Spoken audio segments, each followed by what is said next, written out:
What's up? What's up, ladies and gentlemen, and welcome back to TD Fans Talk, home of the real Miami Dolphin fans. We are here live on this beautiful Monday evening, 9:30 p.m., ladies and gentlemen. We are live, and y'all already saw the title. Y'all already saw the title to the video, all right? Y'all already saw the title to the video, and we're going to dive into it, all right? Man, I got a lot to talk about. We probably going to bring some people in to have this discussion with me, but first, I'm going to do my talking. Okay, before the naysayers come into the building. Shout out to Powerhouse TJ being the first one in the building, and the mod. Shout out to the mod squad. Reason, I see you, homie. Breezing. Don't forget, I'm gonna try to bring you on in a little bit, man. Shout out to everybody already in the building. We got a lot to talk about because I'm gonna break this down. I'm gonna give y'all a timeline. Listen, man. Let me just hold off for about 2 minutes before I get started. We want to try to get these like buttons up because the subscriber base continue to grow because y'all helping me out. Hit that like button every single time. So we're going to see if we can get that like button over 60 real quick. We got 70 people watching already, and we only got 36 likes. Let's hit that like button, guys. Let's hit that like button. Mod, show them what time it is in the comment section. Have them hit that like button, guys. There we go. We have 45. Y'all keep hitting that like button, but we about to dive in, man. We got to talk about this. So, anywho, everybody laughing at the video title. Hey, it ain't nothing to laugh about. It's real. It's real. All these Tua-neers, and that's going to be the name of it all tonight. Tua-neers, ladies and gentlemen. Tua-neers. That's what I call them. All the Tua apologists, all the Tua lovers, everybody who's just dying for Tua. You are officially a Tua-neer. Ain't nothing wrong with it now. I don't want y'all to think that that's an insult. You should be proud. You should wear it on your chest. Say it with your chest. Wear it on your sleeve. I am a Tua-neer. Matter of fact, where are Tua-neers at? Put it in the comment section. Say, write Tua-neer in the comment section if you one of those individuals that love themselves some Tua Tagovailoa and just got to have them in Miami. Don't be shamed. Don't be shamed. Ain't nothing I'm going to talk about is going to be getting on y'all today. Okay? But go ahead and put it in the comment section and let us know that you are a Tua-neer. No, L. Burgess, don't be raising your hand. Put it in the comment section that you're a Tua-neer, baby. I want to see who the real Tua-neers are, baby.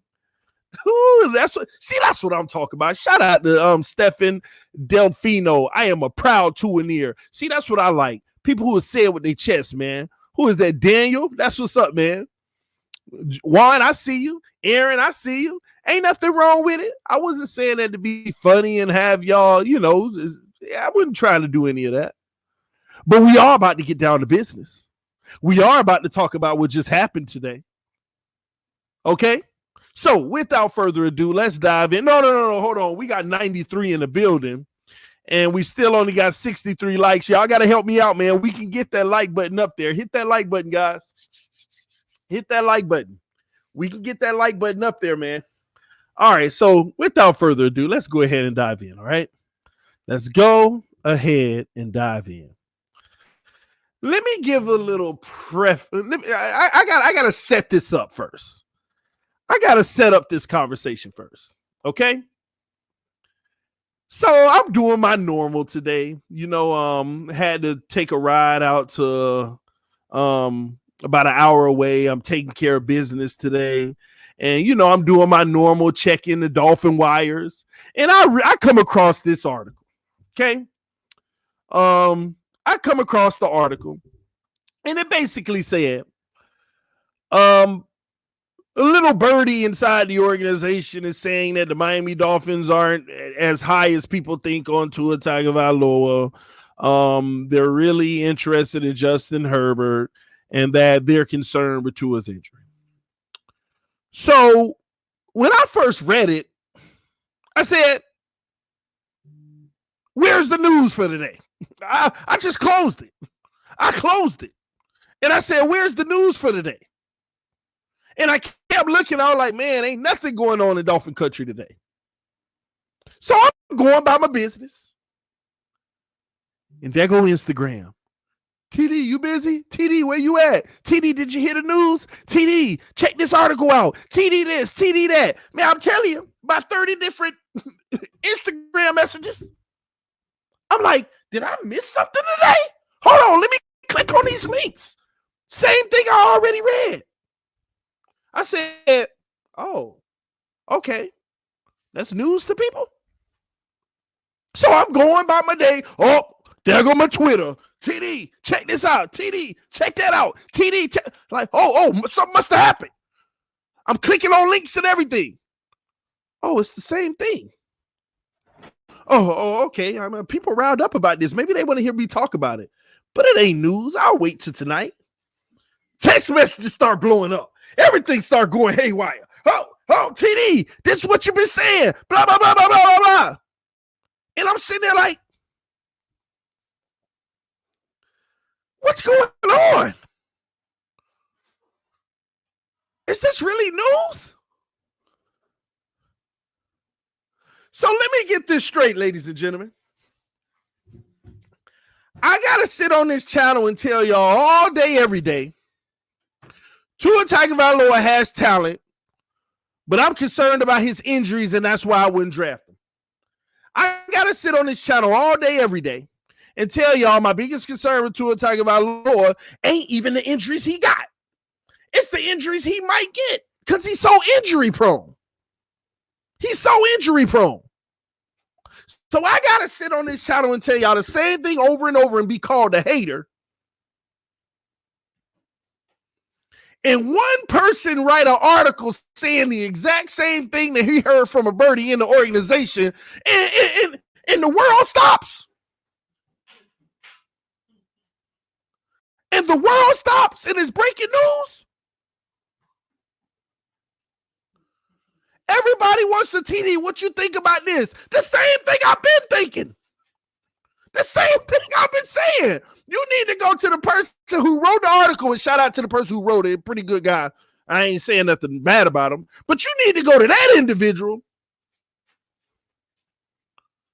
and go wild to him, because this ain't nothing new over here. This ain't nothing new. Let me take it a step further. So hold on. Stephen Ross at the Super Bowl says, I'm concerned about the kids' injuries. And I talked about that 2 weeks ago. Even Ross said he's concerned about the injury. Matter of fact, I confirmed it with EM and them. And like, did he say that? Yeah, he said that. Ross says it a few weeks ago. And all of a sudden, a writer puts it in an article and it's breaking news. What are we doing?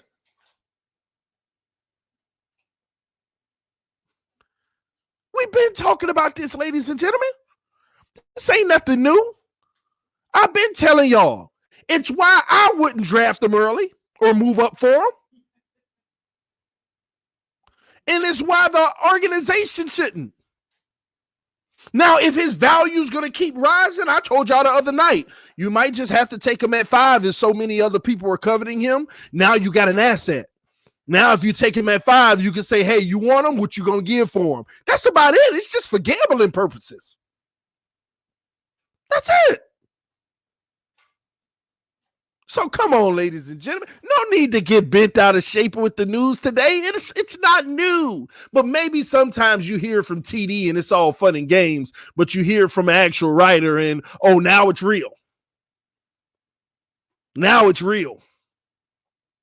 No, ladies and gentlemen, I don't do this for fun. I do this because I know what I'm doing. I do this because I know what I'm talking about. This ain't news. I've been saying this before Ross came out and said it. Now, let's get off of me, because y'all know I don't never want to leave the impression I'm on my high horse, on my soapbox, pedestal, whatever you want to call it. Let's dive a little bit deeper into it, though. Now I want to get on the two and ears for a second. First of all, we know that this ain't nothing new. But here's my problem with the two and ears. Now you hear this news all of a sudden coming out from a writer now that a birdie in the organization. And then on top of it, first of all, let me get this straight now, ladies and gentlemen. That don't mean it's true. I'm not saying it's a smokescreen. But what I am saying is sources say in the organization. Once again, sources say. Come on, man. Come on. Come on, y'all. We got to stop that.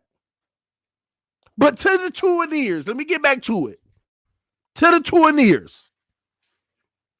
Oh, so if they said something like this about Josh Rosen, see, I told you, but they say it about Tua, smokescreen.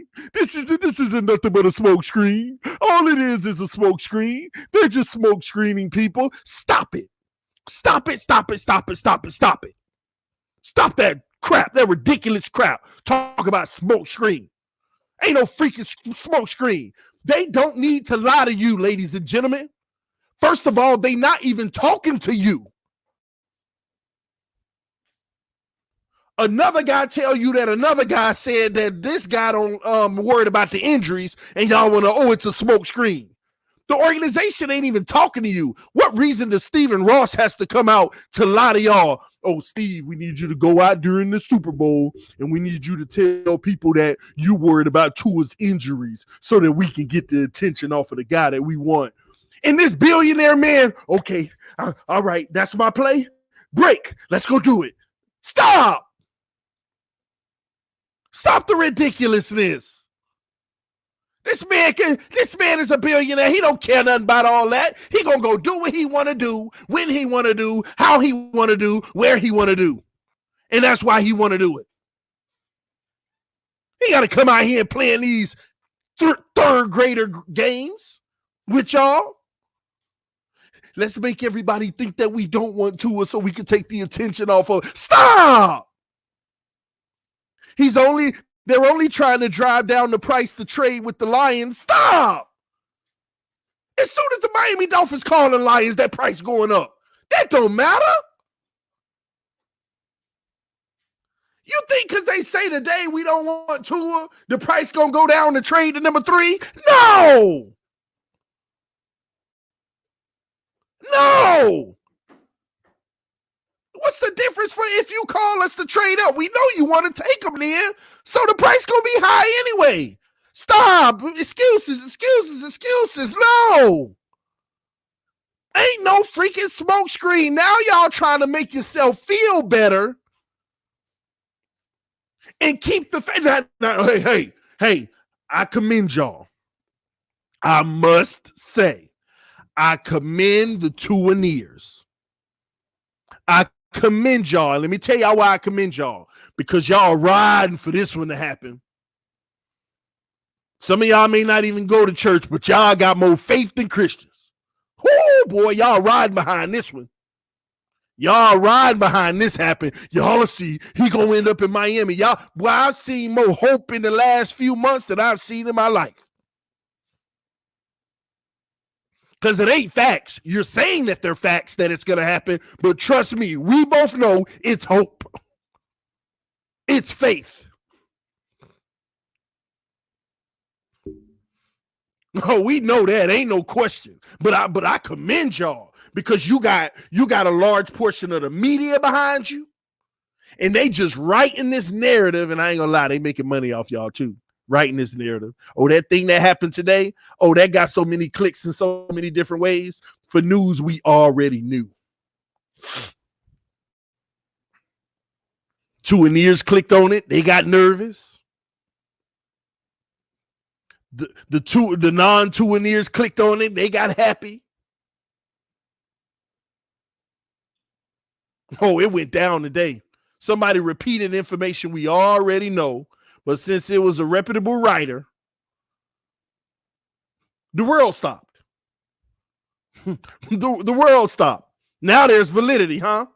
Oh, no, we're not going to say that there's validity. Now we're just going to call it a smoke screen.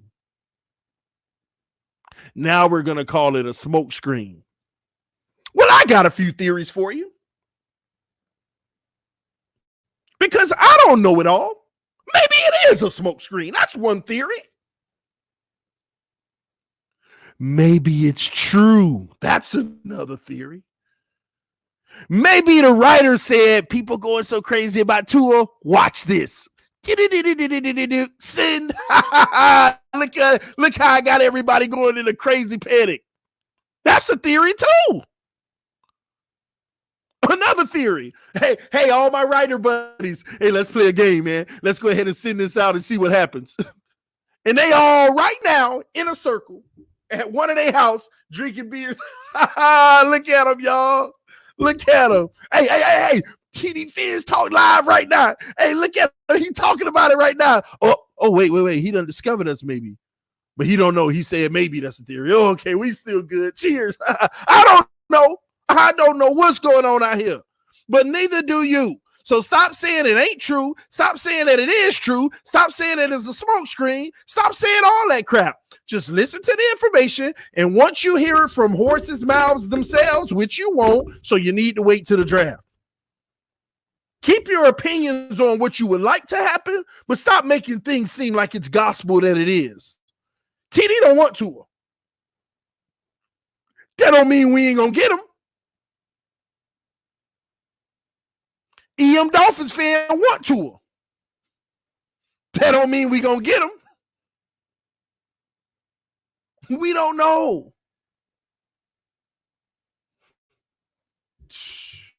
Man, all I'm saying to y'all is this.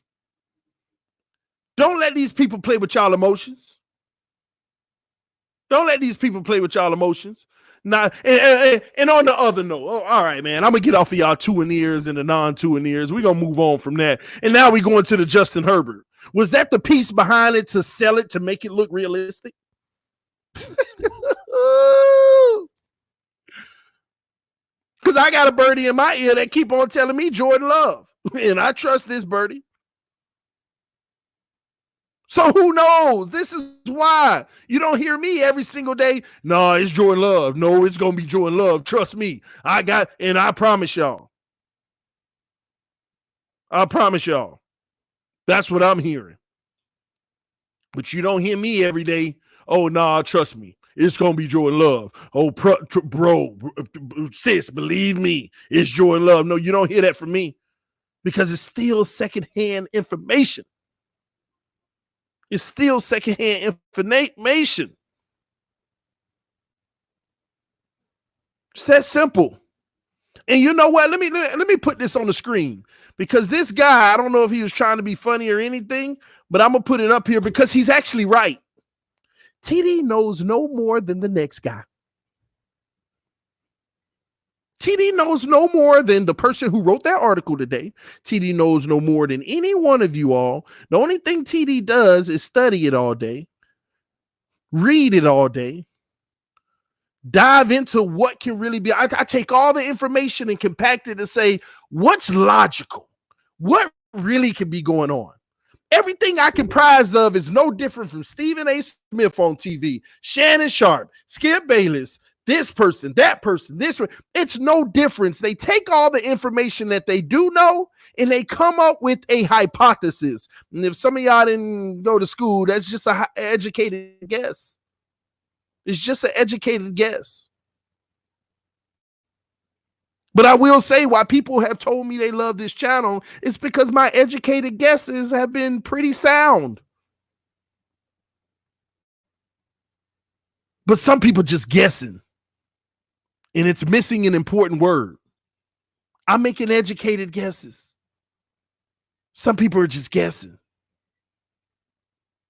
It's that simple. The same people writing these articles.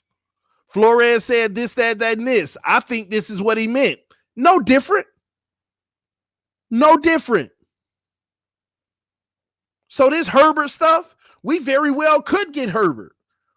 I'm the type of person that feels like this, guys. In the first round, at number 5, if what we heard today was true, then Miami need to trade out. If you ain't confident in Tua at 5, trade out. Don't get more assets. Because whoever you get in place of Tua, if you're not going to get Tua at 5, whoever you do get, I would probably like the number 12 and number 19 player better together than whoever we're going to get at 5 as a replacement. I probably would. I would like the 2 guys as a combination to help the team better than the 1 guy we're going to get at 5 if it's not a quarterback. So if it is true and we're not going to be going after Tua Tagovailoa, then I prefer us to trade back. Trade out of there. Trade out. Come on, man. And I hope we trade out in those 2 guys, one on the offensive line and one on the defensive line. No questions asked.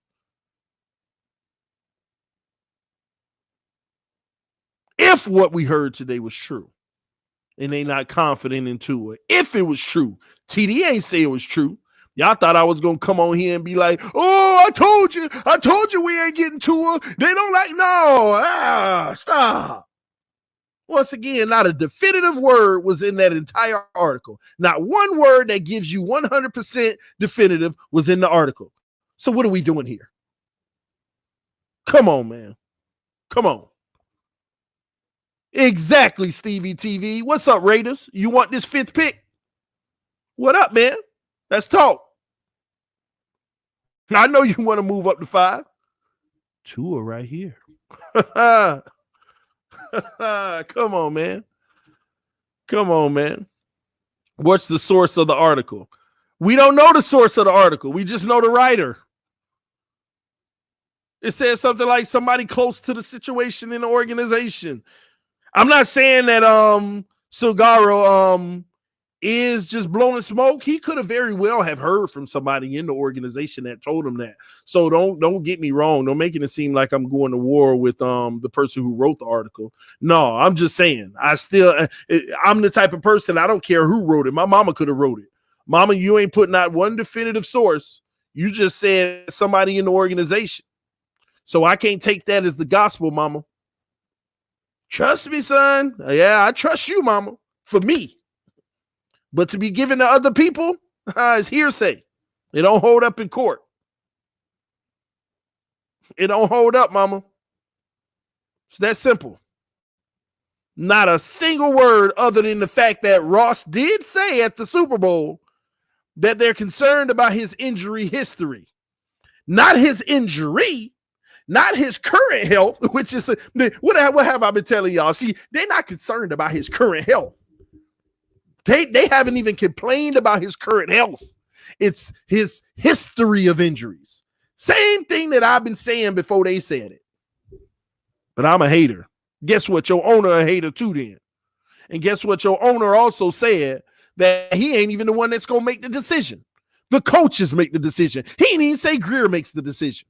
He said, I don't make those decisions in the draft. The coaches do. He didn't even say Greer. He said the coaches. They tell you how much they putting on Flores. They tell you when they hire Flores, they say, we're going to give you the opportunity to run this ship, homie. Get with Greer and y'all come up with a common goal and y'all work this together. Flores is the powerhouse, ladies and gentlemen. Let's get that straight now. And once again, that's an educated guess for me, but I'm confident. I feel confident for me that Flores is that guy. Flores making all these decisions. Flores going to Greer as it should be. Hey, this is what I want to happen and how I want to happen. This is how I want it to go. And Greer, if Greer don't like it, they'll talk about it. If Greer like, hey, let's go. Flores making them decisions, baby. Greer is doing his job by presenting different type of scenarios and opportunities to him. What would you do? What should we do? And they coming together. I love it. It's teamwork. It ain't I'm the GM. I give you what I give you. Just make it work. You know, it's a lot of organizations that do that, right? Do y'all know that? They don't have that cumulative. Excuse me. Cumulative. I keep saying that wrong. Cumulative. They don't have the cumulative approach in building a team. I'm the general manager. I will select players, and it's your job to make it work. And the coaches, they have battles. GMs and coaches have battles. I don't want that guy. Well, we're going to get this guy. It's your job to make it work. but not in Miami, baby. Collaborative. Yeah, that's a word too, but I meant to use cumulative. Cumulative. Ugh, what is wrong with me? Cumulative. Ugh. Now I got to sit here tonight and keep on saying that word 100 times so that I can stop fumbling on it, because I used to say it very well. Maybe I'm just tripping tonight. Cumulative. Thank you. Cumulative. Cumulative approach is just like the other coaches. They work with Flores. Flores ain't restricting their power. He'll step in where he needs to, but he's not restricting their power. Everybody in management and coaching is working together. It ain't, I'm the head honcho, just do it the way I want it. No, they're working together. They're using their minds and their brains to create. Like Flores said at the golf tournament for cancer. He said, we have smart guys. We have smart people in this locker room. These coaches that can create game plans and create new innovative ideas. That's what we're looking at, ladies and gentlemen. Man, we got 191 people in the building. Y'all hit that like button. Let's get over 150 likes for TD Fans Talk tonight, man. We might hit 200 tonight. Y'all hit that like button so we can get over 200 likes. I already know what it is. People like that title. That's why they here tonight. They love that title. Them 2 in ears, baby. But this Herbert talk, y'all, I'm not saying we're not going to draft Herbert. He's going to be a top option as well. But I'm telling you now, if the Miami Dolphins do not take Tua Tagovailoa at 5, then we better not take Herbert at 5. We better trade out, because Herbert ain't a 5th overall pick. I already told y'all Tua ain't either, but if his value continues to rise, you take that asset and use it. Whether he's the guy for you or you trade it and get more. That's my take on it. We're going to see how that works out, man. We shall see. But I don't know. All this smokescreen stuff, man, I think people saying that to make themselves feel better about the situation. They saying that to make themselves feel better about the situation. Y'all let me know in the comment section right now. Do you believe it's a smokescreen, or you believe it is what it is, or is it just nothing to discuss? Y'all let me know in the comment section right now, man. I want to get y'all posts. I want to see what y'all talking about. Matter of fact, we're going to even do it even better. I'm going to put this on the put the link on here. If you want to join the conversation, any of the panelists or Patreon members, come on. If you want to join the conversation and let people know why I'm right or why I'm wrong, let's talk. Let's talk about it, baby. We here. Possibly. Smoke screen right now. Smoke, bro.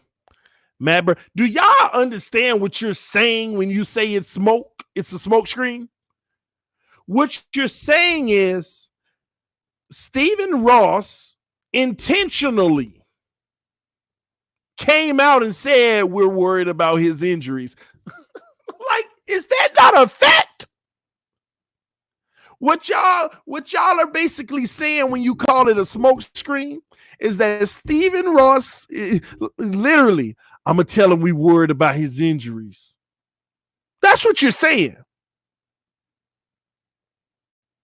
And then what you're also saying is, hey, I want you, Mr. Scoutman, who's on a wide receiver team, to go talk to Silgaro and tell him we're not high on Tua.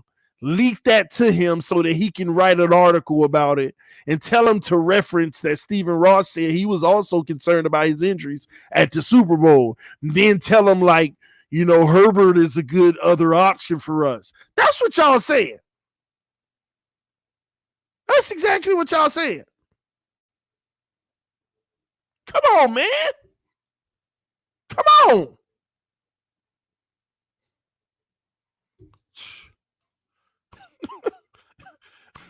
Y'all really think this billionaire man cares? Ain't nobody's leaking no information like that. Smoke screen. Anything being leaked is pretty much is pretty much real. They ain't coordinating. We're gonna leak some fake information. Y'all really do be thinking that crap be happening. I know why you do, because you're a conspiracy theorist, and ain't nothing wrong with that, because some of these conspiracies are real, if you ask me. But in regards to the NFL and this, man, y'all stop. Especially in this case. Especially in this case.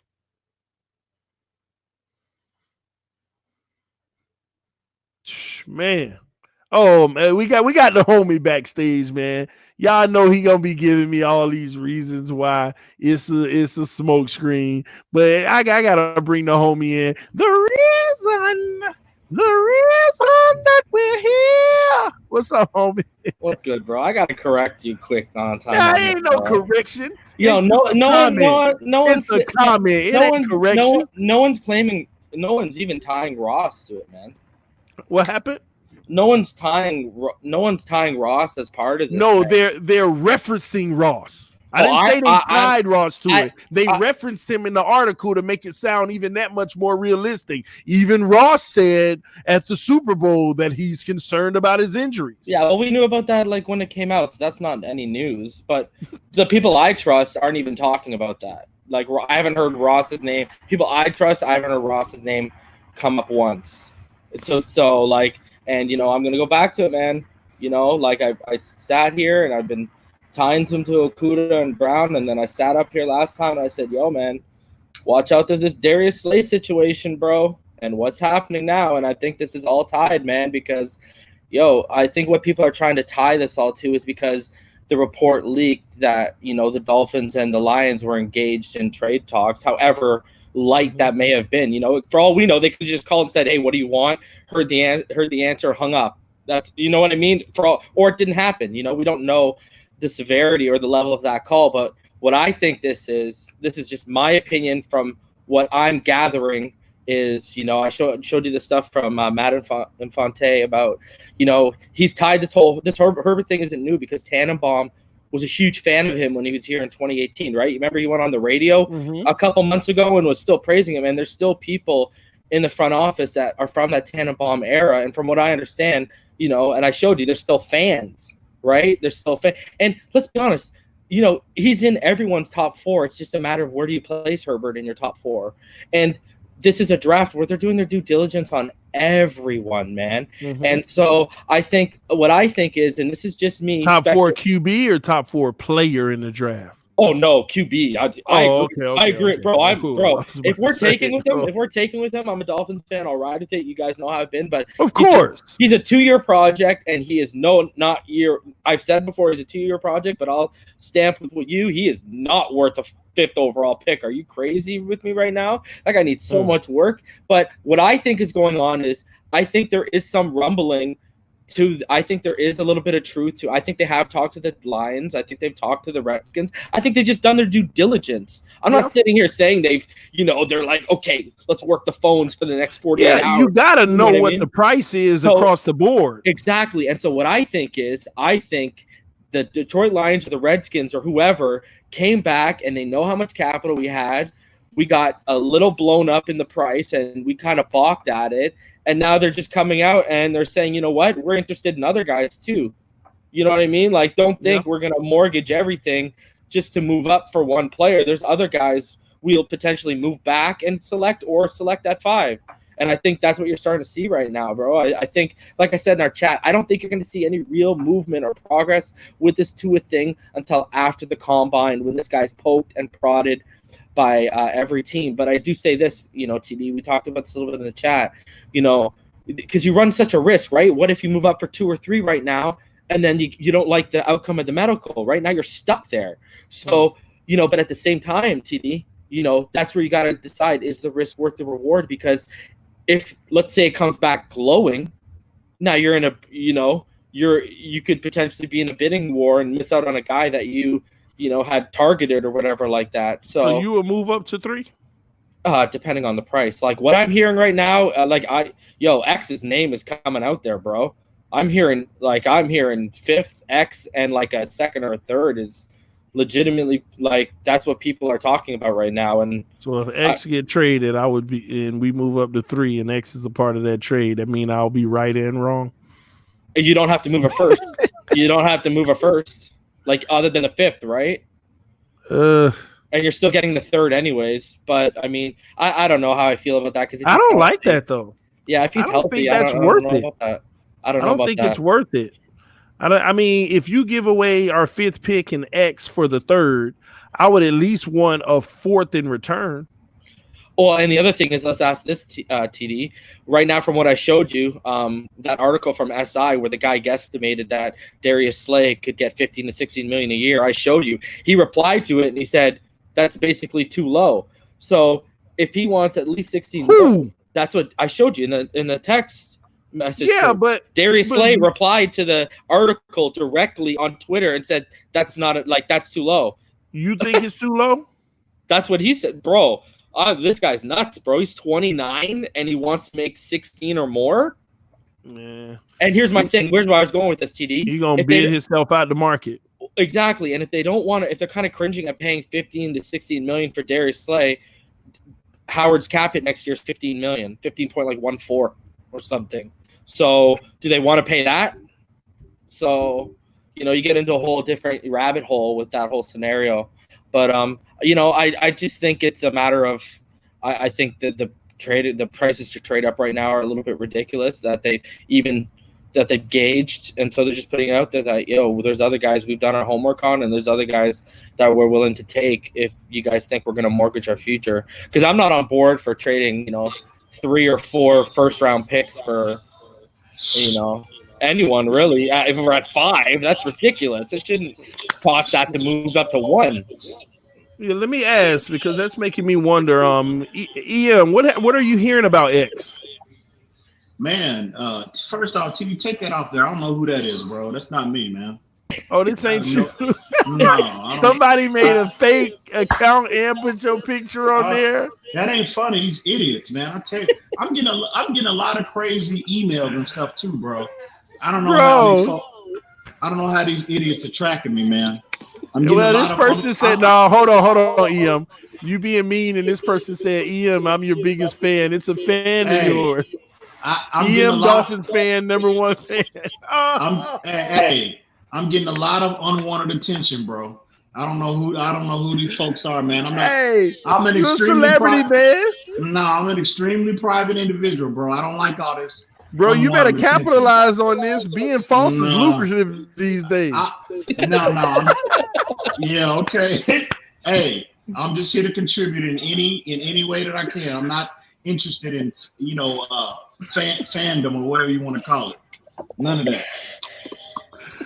Man, this is kind of hilarious to me, man. Somebody literally changed the avatar and put your name and said, "I'm the #1 fan." Hey, EM, embrace it. It's not like they're out here trying to you made it steal your identity or anything. They're just trying to let you know that they agree with you.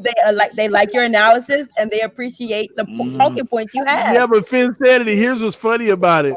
Because I thought it was EM. I'm like, EM put money behind. I said, EM putting money behind we getting Tua. He could have just came on here and pointed his finger and said it.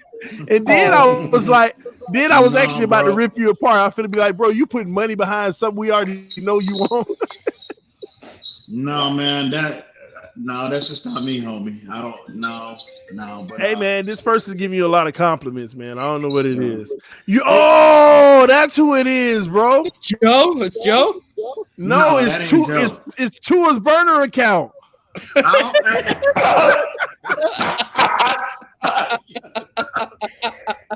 Hi, Tommy. That is really funny, bro. That is really funny, man. You know what though? Hey, it's not. I mean, that's highly unlikely. But if that were the case, appreciate it, homie. Appreciate it. Now it's all good. Get them free tickets, Ian. Hey, get them free Raiders tickets, man. That's what's up. But this is funny, man. But yeah, TD. Actually, about an hour ago, Reason and I we were talking about this, and I was hearing, man, a lot of chat about X, bro.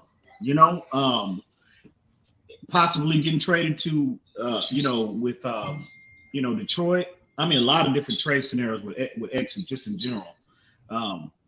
So yeah, a lot of chat. Tell them what you heard about Gurley. Tell them what you heard about Gurley. Oh yeah, the Todd Gurley situation, bro. Apparently that's been not necessarily, you know, negotiated, but it's been a lot of chatter. Well, this don't disappoint me.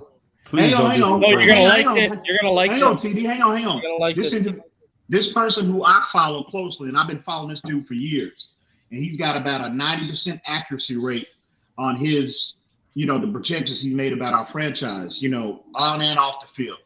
And he's been saying, he's been hearing that since October, this Todd Gurley situation, in, you know, sending Gurley to Miami with an additional second-round pick, and then, you know, the details about who assumes the majority of the contract or whatnot, that's to be worked out. But he's been hearing that consistently since October. He's coming out now and saying it because, you know, it's been out there for about 2 or 3 weeks. But here's the deal. If in the event that does go down, that second round pick that they acquire from the Rams could possibly be included in the trade package for that for Dunbar from for the Washington Redskins. So they said, I quote, this is a direct slow quote. that down and say it again so I can understand it. We acquired Gurley and a second round pick for you know, they're just basically trying to unload it. Cap savings and a late draft pick, like a 6th. Exactly. They're just trying to the Rams apparently are just trying to get from out from under that contract, Gurley's contract. And so what are we giving up? Thank you.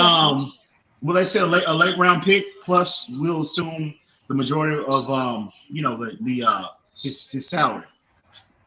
So we would get so we're clear. We would receive Gurley, a second round pick for a late round pick, and, you know, we would assume majority of his you know, the majority of his salary. But again, that second round pick could possibly be included in the trade package for Dunbar for, you know, for the Washington Redskins. And again, this is a direct quote. They said, pay close attention to Xavier Howard. So you're saying that we have an opportunity to bring in Gurley and Dunbar? Yeah. No. And move off Xavier Howard basically too. No. They are saying it, not me. They are. Oh no. I'm just saying this is what we're hearing. And, you know, this report came out about we did a stream about it about 3 weeks ago, and I would seriously entertain that. I really would, bro. I mean, you know, if Gurley can give us 80% of what he was in his MVP year, you know, we assume, you know, his set, not the majority. Well, I'm assuming if they send in a second round pick, we would probably have to assume the majority of his contract. It is a tough pill to swallow, but I'm looking at that. I'm looking at that second round pick could be included in the package for Dunbar, okay? And then on top of that, if they move off of Xavier Howard in some way, shape, or form, then you have that money freed up. See, the second round pick got me interested now. Oh, absolutely. Because I'm not worried about Gurley's top heavy contract for the next 2 years because we got it for the next 2 years. Well, and the other thing, TD, the guys we're going to draft this year, Gurley's contract's going to go off the books when these guys are going to get paid. So exactly. And well, we can actually move off of Gurley's contract a year before it's time for them to get paid. Exactly. And get ahead on them. Get ahead on the contracts. And on top of that, Gurley, with his arthritic knees, he immediately clearly is the best running back. He clearly is. Even with arthritic knees, he's clearly the best running back that we got on our roster. He's going to be a third. We can all agree on that. Yeah, he's going to be a third. He proved last year, even with the knee, he's still a third down guy who can be effective in the red zone. That's where you're going to use him. And also, he's coming to a system that will not require him to be the bell cow. Yeah. Well, that's the thing. Listen. I promise you, listen. All they got to do is pay 30% of his salary, give me a second round of pick, and I'm down. Yeah, 30% ain't asking to pay much. Yeah. I'm all over that. 30% ain't asking to pay much because this guy's got a 2020 cap hit of $17 million. Yeah. And what if? And again, all I'm asking is for 80% of what he was. That's all. So we're That's still all paying I'm about. asking for. We're still paying what 12 or 13 of that TD. Yeah, we 30%. I mean, that's just rounded to 33 to do 1/3. Yeah. We basically we be paying about 12. Yeah, that's not bad. I don't. But the year No. after, he's only a 13 million cap hit, and we're not going to release him because we don't want an 8 million dead cap. That's a waste of releasing him unless he's just really useless. Yeah. And then the year after, maybe they could pay some of that too. And then the year after, we can get out. Yeah, we can get out. He's due 14 million. But he got a dead cap of 4. We'll use that. And basically, if you just once if you cut Albert Wilson and Rashad Jones, well, there's a salary for next year right there. Man, there's so much talent in the second round, especially in the secondary and even in the late third. And the late third, you could move back up with that second pick. You could do so many things with that pick. Three second round picks this year. 3 second round picks would be now we would literally have packages to move up if we wanted, like from 5 to 3. That's more realistic than giving away all these firsts. Exactly. If we wanted to do that, but I'm not an advocate of it, but we would. And also, reason why we were talking about this as well, that second round pick could, in the event we do have to move up for a target for a quarterback, whoever that is, to 3. That pick can be also included. Can be included in that package as well, where we don't have to mortgage so much. Because if you're going just by value, based off the Johnson chart, if you're going based off value. From Miami to jump from. You realize this? I just want to say this quick before you finish your thought. If we got the Rams pick, they pick at 52. We would have 6 picks before the 60th pick. Yep. Jeez. And also, if you're just going by value, TD, that Johnson chart, it's only worth a second round pick. Is a second round pick to go from 5 to 3. That's it. Yeah, their pick is worth that 52 is worth 380. But the problem is we're worried about any event somebody else is trying to jump up to 3. We got to worry about outbidding them. You know what I'm saying? Well, here's what interests me in that second round pick, man. It's a lot of value, man. What would the second round pick? What would our highest second round pick and our 18th pick? How far could we move up with that? So that's worth. That is worth. My bad. Okay, so that's worth 510, and so that's worth 1410. And where does that draft? Where's that draft slot? Arizona at 8 is worth 1400. So you back in the top 10. Yep, buddy. You could go get your tackle. Yeah. At there, you would have to listen. At there, your only other contest for a tackle would be New York at 4. Carolina's probably, they're probably going to go. Kuechly retired, so they're probably going to go either try and move up for Burrow, or they're getting. I think Isaiah Simmons slots in perfectly there. Well, let me ask y'all this. Let me give y'all a scenario. Would you have the 5th, the 18th, and the 26th pick and 3 second rounders, or would you take 3 first rounders in the top 10? I would take 3 in the top 10. Yeah, of course. That could be realistic, right? Yeah, absolutely. But you would actually have to trade number 5 out to the Raiders for 12 and 19, and then pair with the second to move back with one of them, pair with a second with another to move up in the top 10, and then that number 26 pick, you pair that with a 19 to get back in the top 10. Well, and still have 1 second round pick left. The 26 is worth 700. The 56 is worth 340. If we get that Rams pick, that's 380. Already, we have equated enough we're a little over. That's about a 13 pick, though. We're a little over the 1300 that Cleveland would need for 10. That's 10. And 9 is only 13. There's only a 50-point difference. That would be wild, man. That would be wild. That would be wild. Shout out to Chris Culler with the donation, man. I seen you with the super chat, bro. Shout out to you, homie. You could literally walk away. TD, you could walk away with Tua, Wirfs, and AJ Espinosa in the first round. Yep. That would be ideal.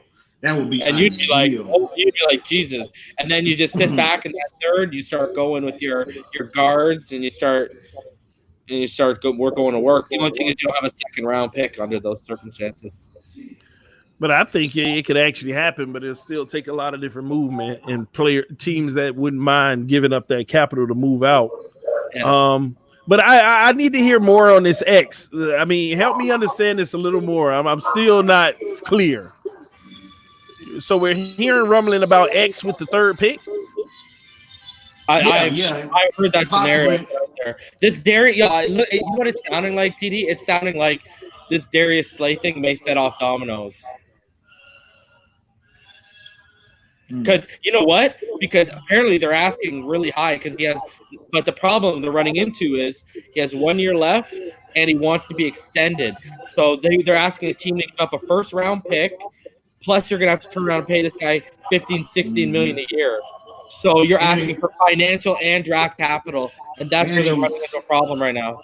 And he's 29. The problem is that teams don't want to pay a 29-year-old 16 million. 16 million. That's the problem. He's outstanding, but he's 29 years old. And you know what? I mean, I don't want no 29-year-old on a 4-year deal making that kind per. Yeah, exactly. So, and if he stays, they can't move him before the draft. I think that's even more of a lock for Okudah because they know he'll be walking after next season. Darius Slay will be gone. So it's even more of a lock. And then now we get into this situation, TD. All of a sudden, does Okudah become Chase Young-like value to the Lions? Now you got to ask yourself that question because I've talked about this before. The gap that's biggest in the top 10 is from Okudah to cornerback 2. That's the biggest gap out of all the talent, whether you're talking quarterback, edge, tackle, whatever. It's that cornerback position, man. But why would the Lions be high on Xavier Howard? Well, I mean, they need a cornerback. Younger, but coming off of injuries. But he's proven. Yeah, and is he?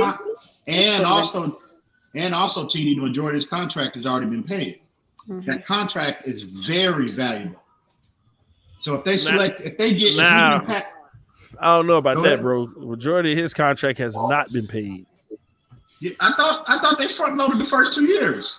Yeah, but I think only 1 year has been eaten so far. Y'all gotta understand when they be signing these big old deals, they don't take effect for like 2 years later sometimes. He has the top cap hit this season. I got his numbers. I got his numbers up. Let me pull it up. We'll get an idea. It's 15 point something, TD. I saw someone tweeted out. No, I'm saying when like have we absorbed what years have we absorbed? But you got to look at it like this as well, though, TD. Even if that is the case. No, you're right, bro. From a Detroit's perspective, they get a younger asset. Okay, when he's healthy, he's comparable to Darius Slay. He might even be a little better because again, he takes the ball away, and they got him locked up. They don't have to worry about his contract for another 2 years. Yeah. So it makes sense from that standpoint from Detroit. But also look at their division. It's a passing division with the Packers, with the Vikings, and Chicago. Absolutely. So they need corners to go against these wide receiver cores. Insanity. See, perfect example. And I'm glad you said that because I haven't articulated that. That's another reason why I've been all over Okudah, because even if you keep Darius Slay, you need 2 in that division. You don't need 1. Yeah. Like the other side of the field is just gonna get lit up. You know what I mean? So I don't know, man. It's just making it seems like no one expected this, but it seems like cornerback dominoes might have an effect on this whole situation. Yeah, crazy. 2022 is our out on Xavier Howard. That's our out. He has to play 2020 and 2021. I mean, honestly, 2021. If we don't mind eating $4 million, we can move off of it. Mm-hmm. But Spot Track said 2022 is the more reasonable out. Someone says we need corners. Paul Bellinelli, we do need corners, but if you compare the wide receiving cores in our division compared to theirs, it's not even close. You know what, man? If we move off, I said this earlier, if we move off X, man, if these guys don't target Jeff, because you know what I've been seeing these past couple days? Twitter is blowing up over Jeff Kennedy. Like now I got who? Jeff Gladney, that corner I've been talking about. Okay, yeah. Bro, someone today, you know what they said? Don't at me. Jeff Gladney is a top 20 talent in this draft. I'm like, wow, the praise is, and that was from a draft, analyst. I'm like, I mean, I wouldn't be surprised if that ain't a target. bro, if you can get that guy 26, Yeah. if you can get that guy 26, oh my god, bro, this guy's gonna run like a 4.3, like a 4.33 at the worst. Like, the only quicker guy in the draft is going to be Jalen Reagor, who's also from the same school, who's the wide receiver, who I've also been preaching I would love in the slot. I would love Jalen Reagor in the slot. TD, you probably don't like this, but I think at the end of the day, with all this Xavier Howard chatter, and I take no comfort in, reporting this news, but they might just be souring on X-Men. You know what? That's what I'm hearing. I'm hearing health issues. No, I'm hearing it's the off-field issue is actually a bigger issue than what people are leading it to believe. They still believe he's going to get suspended. They still think he's going to get suspended. Apparently, that's what I'm hearing. They might just be souring on him, bro. I take no comfort in that.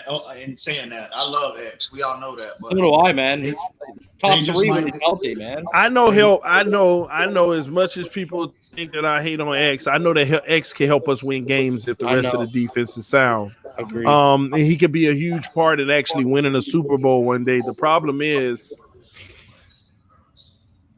I don't think he's going to survive the time. What do you mean? Because like say that you all are wrong and we're staying with X. You know what I mean? Yeah. Here's the deal. If all y'all saying we're not winning the Super Bowl next year, right? Yeah. 2021 is technically an out on his contract. And when this year unfolds, you have to look at it like this. I want y'all to vision our team like this. At the end of this season, right? We're gonna have so many less holes than we do now, but we're gonna discover at the end of this season the last few holes that we have to solidify. Okay? Now, if we got 12 holes right now, I'm just throwing a number out there, right? By the end of this season, we may see the end in sight to where we got 5 holes left. That's legitimate. Wow, we're right there. 5 more. We need this, and this, and we're ready to roll. Mm-hmm. And I just personally feel like he's going to be one of those guys that clears up more cap to go get some of those guys. And I'm not saying that he's going to be a guy, well, if we do that, we're making another hole. No, because I think that his successor is already going to be on the roster. Mm-hmm. By the end of this season. I don't care if it happened mid-season or whatever. His successor will be on the roster. And we're going to go into 2021 offseason. We got to get that right tackle together. We have to get that running back together. Even if we get one this year, we got to get that linebacker. We got to get that safety, and we got to get this. And we're going to know, but it's also going to cost some money, which we'll have a little left over, but we always got to have money sitting aside. And his contract was built for that moment. Mm-hmm. It was built for it. It was built to last year and this year, and that is it. Mm-hmm. And if he's playing out of his mind, it's also built for him to stay. But if he's having issues off the field, and he's also not being the Pro Bowl Xavier Howard, he could be good, but if he ain't the Pro Bowl Xavier Howard, that's going to be an easy move on for them. They don't have the Rashad Jones situation with him. They don't have the Ndamukong Suh situation with him eating cap 3 years after he gone. It's going to be easy. Mm-hmm. So I don't know, man. I just don't think he'll survive the time. No, he probably. I mean, with all the I love X, and I actually agree 110% with everything you just said. Yeah. So again, I take no comfort in agreeing with you, TD, but man, with all the chatter I've been hearing lately with his name, I mean, it's been consistent for a while now, man. X, he might even be gone by it. They might even have a trade in place, because a lot in 3 weeks. Yeah, pretty much. I would say about 75% of the trades are agreed during the combine situation. During the combine. So we could look to have a trade in place by that, in a couple of weeks, bro. I think you have You the know echo. what I mean? I think you have the echo again, EM. Do I really? Yeah, someone. I texted you the link, but someone mentioned it in the comments. Okay. It's not as bad as last time, though. No. It's not as bad as last time. You already texted me the link. Reason. Yeah. It's Okay, directed to you. All right. Sorry. Rowe just signed new. Somebody said Rowe just signed new deal. Yeah, but Rowe might be going to the safety position, so I don't want you to think that signing had anything to do with corner. They might be moving Rowe to the safety position for good. Now, don't quote me on it, because they can get to camp and it be totally different. But Rowe might be playing that safety. Yeah, he was strong there this year, right? So yeah, and that's the thing. Like, even it didn't help X's case, off-field issues aside, that Flores was able to play chestnut checkers back there with our secondary, and he was able to find undrafted free agents that made an impact, and he was able to shift people around and find them a position. He lost Minka and X, and he still made it. By the end of the season, he was still making an example with that secondary. So it didn't help X's case, man. He didn't have any help. There was no need for him this year. And for a 5-11 team, that's a scary thing to say. 5 and what? 5-11, did I say? Yeah, man. Next year we're going 10-6, man. I'm fine with that. Winning the Super Bowl out of the wild card. Yeah, listen. Y'all better start having faith. Huh? Y'all better have some faith. Bro, it's been look at y'all. Y'all got silent on me there. No, y'all because listen, when you talk about y'all ain't no real fans. When you talk about faith, man, Well, you might be bringing out the other side of me, but faith without works is what? Oh, all right, let's see the work. Let's see the work that the team is putting in first. All right. Do I sound all right? Do I sound okay now? Yeah. Yo, you've been sounding fine. It was just an echo. If we do trade X Howard, what is he worth? Ian, we'll let you answer that. Your number one fan wants to know. Right, man. I'll tell you, bro. Talk to him, man. Listen, like I said, I always felt like this is not the year to move off of Xavier Howard. It's next year. But him, coming off another knee scope, you know what I mean? And these off the field issues. I mean, wow. I mean, can you get a third for him? It's maybe second max, considering he got hurt he was placed on IR last year, had another knee scope, then these off the field issues. Man, we would be I don't want to move off of X. I want to be clear about that. But if we're lucky to get we would be extremely lucky to get a second at this point. Extremely. So. See, I hate that. I hate even hearing that because, man, listen, man, y'all better start listening, man. X ain't worth what y'all been thinking he is worth all that time, man. Look at what happened. Matter of fact, look at what's happening, man. What did I say when he first got the deal? And I was telling y'all before he got the deal. And look what's happening right now, right before us. What's happening? The exact same thing I was talking about when I was the Xavier Howard hater. Well, you don't forever be the Xavier Howard hater. But you know what? I'm a hater who's been spitting facts.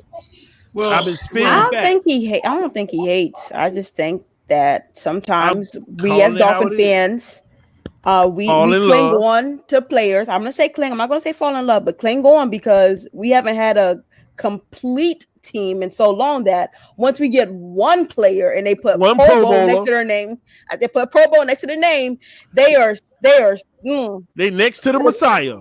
To the death of us. I'm just saying, people in the chats, like I mean, and there's a fan base. Once we put together a complete team and we have multiple people who we can glean to, you'll see people like throwing people away like it's nothing, like it's pennies. I mean, you don't see Patriots fans having a fit when Bill Belichick lets someone go, but us, we try to do something for the betterment of the franchise, and geez, everybody's up in arms and sending hate mail and stuff like that. But Paul Bellini, you are more than welcome to come on since all I do is smile. Listen, I'm waiting for somebody to just challenge me for my spot on this panel. Come on, And- drop the link. Tell them to come through. And Quinn Riddle talking TD, stop that on X. Hey, I'm telling the truth, bro. No, He's telling worth, the he's truth, worth TD, more TD off our worth- team than on our team. Like that's what it, like. You know, TD some people are worth more dead than alive. X is worth more off our team than on our team. Like let's just start. I Facts. agree with TD's statements about the durability concerns. I agree with that.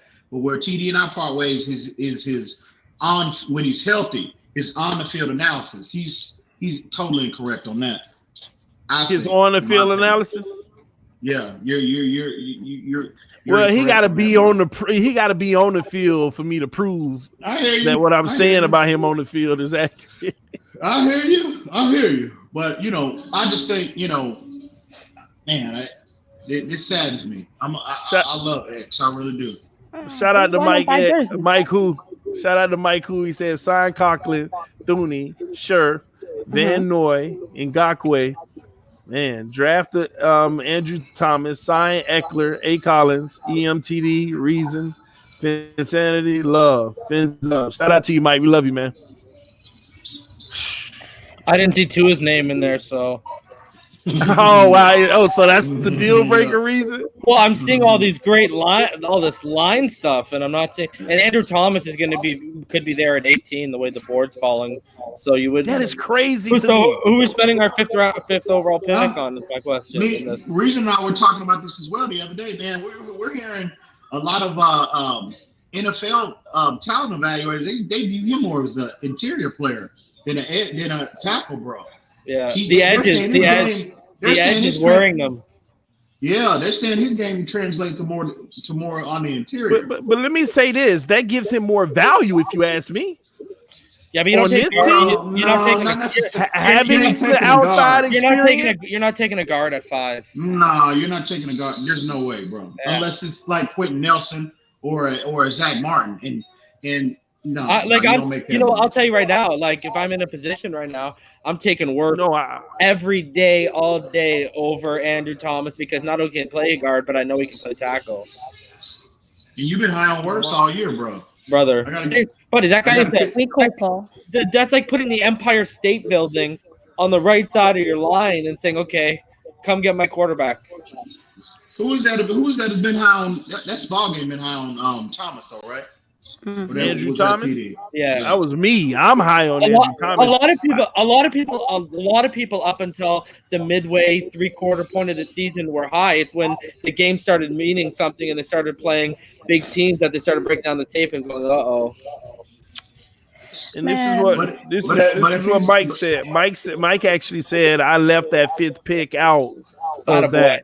Andrew Thomas taken with 18. So he wasn't saying Andrew Thomas at 5. He was saying at 18. Let's go. I'll take him. And he left the number 5 pick.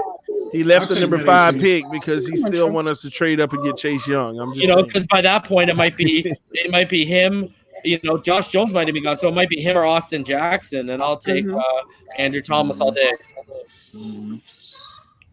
Man, you said, hold on.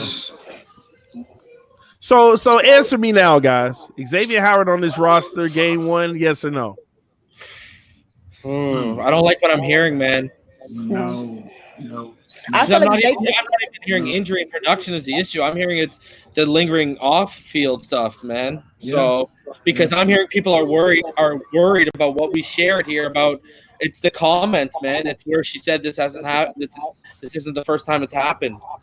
I hear that's worth it, man. So. And our offense, our front office, and Coach Flores has been about establishing a different type of culture. Yeah. And I think it's like more of a zero tolerance culture. Because look how fast they moved off of oh my gosh, what is that running back's name? Oh my God. There you go, Mark Walton. Mark Walton didn't even get a trial. He was doing well. Exactly. He was blossoming. Yeah. So I think right now they're probably going to, put all of their ducks in line, and they're probably going to try to see what's the best they can get for them. But if I had to bet money, I would probably say that if they can find a favorable deal for them or a fair deal, they'll move off of X. And I see that a lot of people asking, can they join the conversation? If you're a Patreon member, you can join anytime other than Tuesday night. So you can join if you're a Patreon member. No question. Come backstage and send me a message saying I'm a Patreon member, and of course you can join. Hey, you know what? They can even take my spot. Y'all interrupted my Godfather marathon tonight, so they can even have my spot. I'll go ahead and I'll get tell Tua we sorry for interrupting y'all time, man. Y'all movie night in. My Godfather marathon, bro. How many times have you watched that? Bro, you better not think that the Tua doubters are about to show up and you're gonna leave me here to be circled by the wolves. Hold on. Y'all need to read this comment at the bottom of the screen. Please, I don't know who this is. Watch it be ball game. Bro. Watch it be ball game.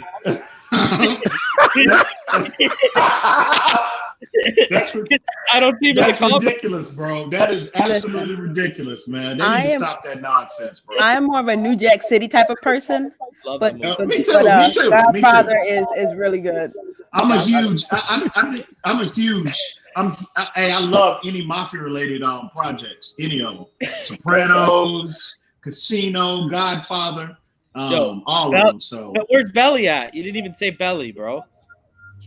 You know what the funny thing is? You can't even hang on Belly. I think if you watch Casino, I think it's Casino. My last name, like my family's last name, is mentioned in like the first few minutes of Casino. I believe like when they're running off everybody's name, like the history, our family name is mentioned. Not saying we got ties and relations, but I'm just saying it's a fun fact about my last name. Oh, that's what's up. Yeah, hey, shout out to Mike Who, one of the newest Patreons who just joined Patreon, by the way. A special shout out to Mike Who. That was who left the message on the screen showing love. TD, please take. That's making me feel uncomfortable, bro. Please take that off the screen. Take it off there, bro. I'm trying, man. I'm trying. You keep putting it up there, bro. Ian, you should be used to this. First of all, you were the leader of the Tuinaires in the beginning of the season. You said I keep putting it up. They keep donating. You know, all donations go up on the screen, bro. They pay for it to be viewed. So they showing you love, man. Embrace it, EM. Bro, you should be happy that one person actually believes the stuff that you say. Bro, you better hold on. That's your beginnings, man. That's your beginning. Hey, that's your day one. That's your day one right there, man. Hey, I'm good, homie. I'm good. I don't know what's going on there, bro. I have no idea, man. You gotta embrace it, man. So let me ask y'all this. With this talk about the draft, well, the draft right around the corner, but free agency is more coming up. But do y'all notice it's actually a lot of veterans being released in the last few days? Any of those guys that y'all notice been released that I would bring them in? I hadn't really noticed a lot of traffic as far as that concerned. I know a left tackle or something that's got re-signed. No, it's been quite a few releases, but I figured I just wanted to see if anyone caught y'all attention. That means it just didn't because they weren't big enough. No, maybe. No. Only one I noticed was Josh Norman as well. So and he definitely he's not Carolina Josh Norman anymore. I mean, that was a bad move on his part. How come Chef don't get up on here? He don't get up on the panel anymore, bro. Chef Jew? I don't know, man. Is he? Yeah, Chef, you need to go on and jump on in here, man. We ain't heard from you in a while. What up, Mike? Hey, Mike. Yo. Nice to see you again.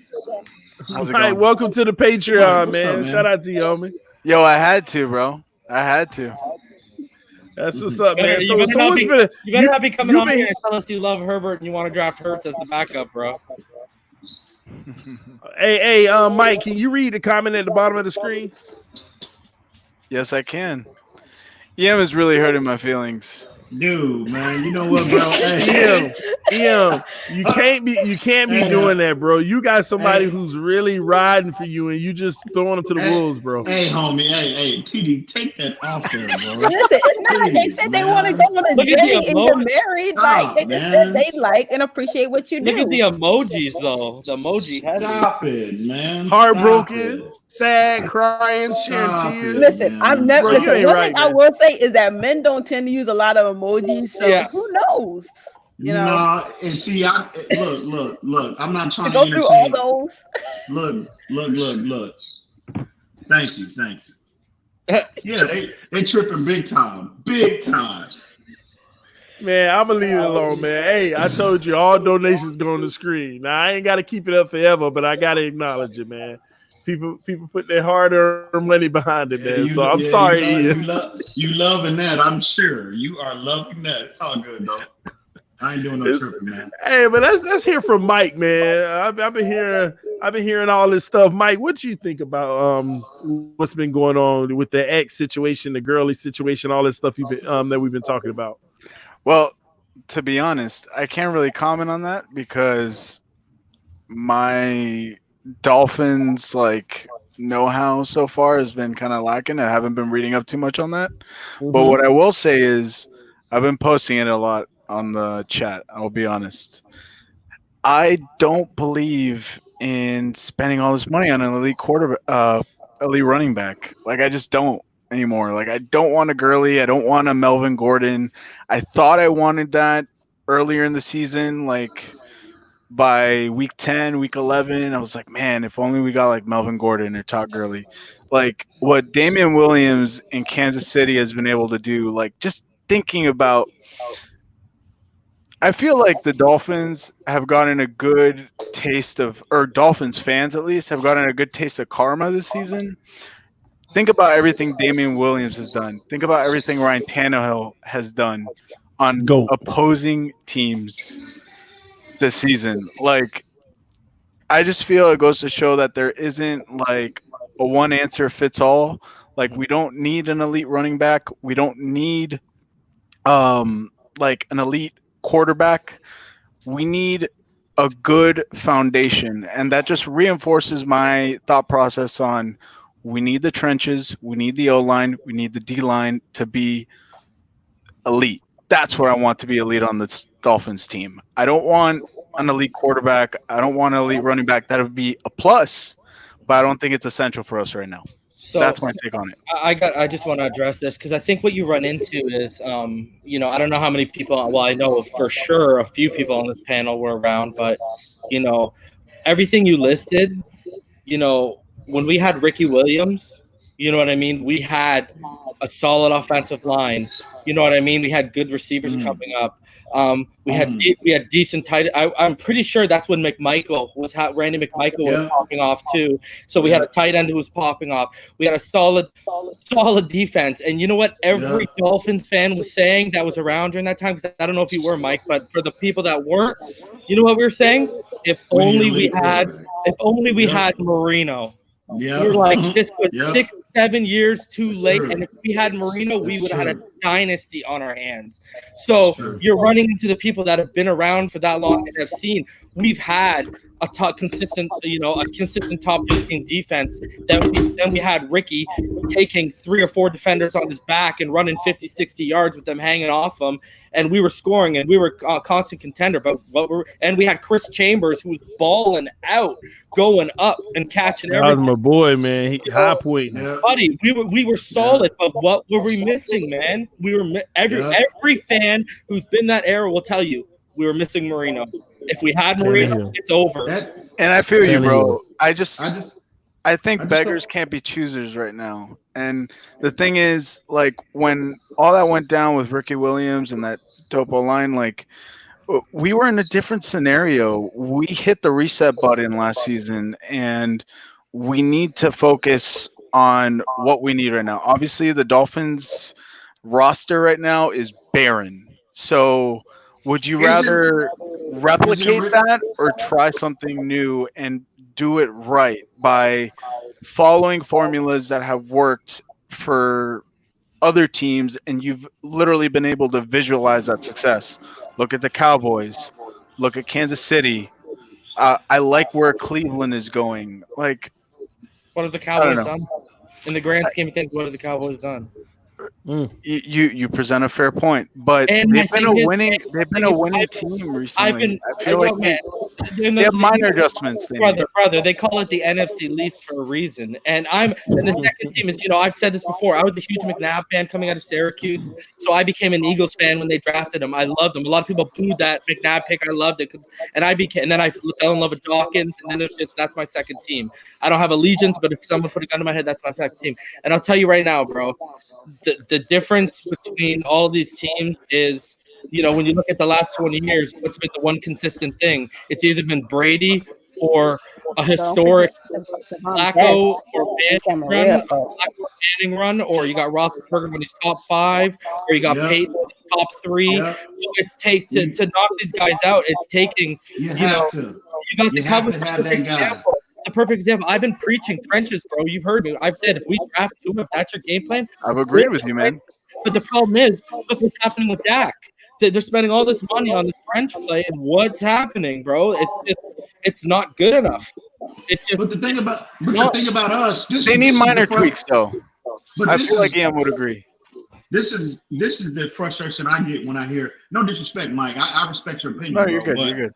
But with our fan base is that, Miami is in such a unique situation. We can do both. You know what I mean? I just don't understand why. I mean, they put themselves in this position for a reason. Unprecedented amount of cap space, unprecedented amount of draft capital to do whatever it is that they want. You can do both, but I'm 100% in agreement with reason. We all know that. You got to have that guy. I'm sorry.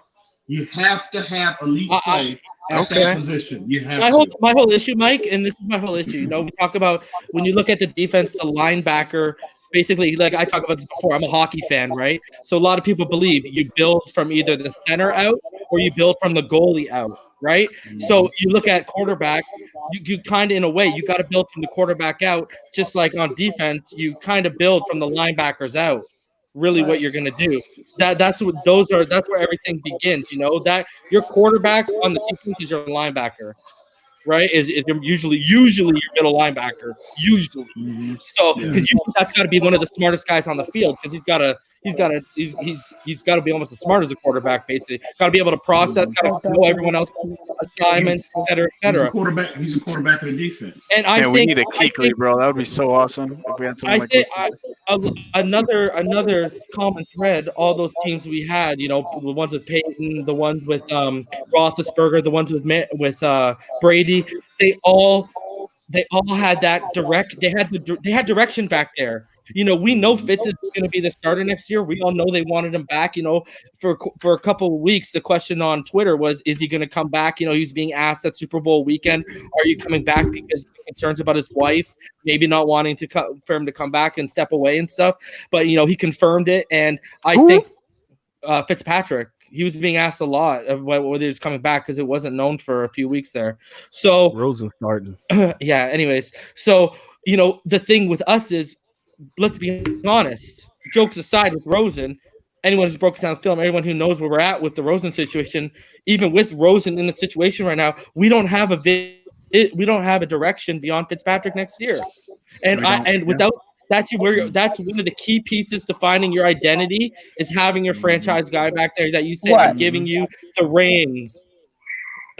So whether you're right or wrong, whether it's a Trubisky or whether it's a Mahomes or a Deshaun Watson, whether you're right or wrong, that's a topic for tomorrow. But you gotta at least say this is the guy for the next 10 years, because then everyone who comes into that locker room, we're all on the same page. That's where you start, and that's what I think one of the biggest problems right now is. So I don't disagree with that. I don't disagree with that, because I feel like everyone here, especially in the chat, like everyone's on the same team. I think where all this debate comes up is how we're going to go about that. And I think that's been the topic for the past months, really. Yeah. And it's how we're going to get there first. Like, what are we going to prioritize on first? I really do think after the season, and especially going into the off season, what I've been seeing just constantly, and you've been preaching a reason, it's just O-line and D-line. Like, whatever you might think about Wilkins, man, I love the I love it. person off I the love field. Wilkins. And Yeah, on I the agree. field, I love his passion Absolutely. too. Yeah, I I think agree. we could build around that. People like that. Jerome Baker, like, And he's won. I- And he's won at the other level, so he knows what it takes to win. He's a winner. So I like that. yeah. I don't know. I really like what we have on defense. I love the young players there, and we just need to add to that, but on the other side of the ball, because we know where the problems are, Exactly. and we need We to don't make have sure to- that we reinforce that. You're right, bro. Our leader is a 37-year-old quarterback who we know Yeah. isn't going to be here for a lot longer unless he becomes a coach. But You know the what I best one mean? in the league, the best one in the league. I wouldn't ask for any other 37-year-old quarterback to help with the Dolphins' current situation. It's only Ryan Fitzpatrick that I would want on that team. So we're blessed on that front. And again, if they make the proper moves, telling you we could be sitting here this time next year talking about Ryan Fitzpatrick maybe not starting a Pro Bowl, but having a Pro Bowl year at 38. He'll be 38 at that point, or 38. I'm just saying, man. I was highly impressed, bro.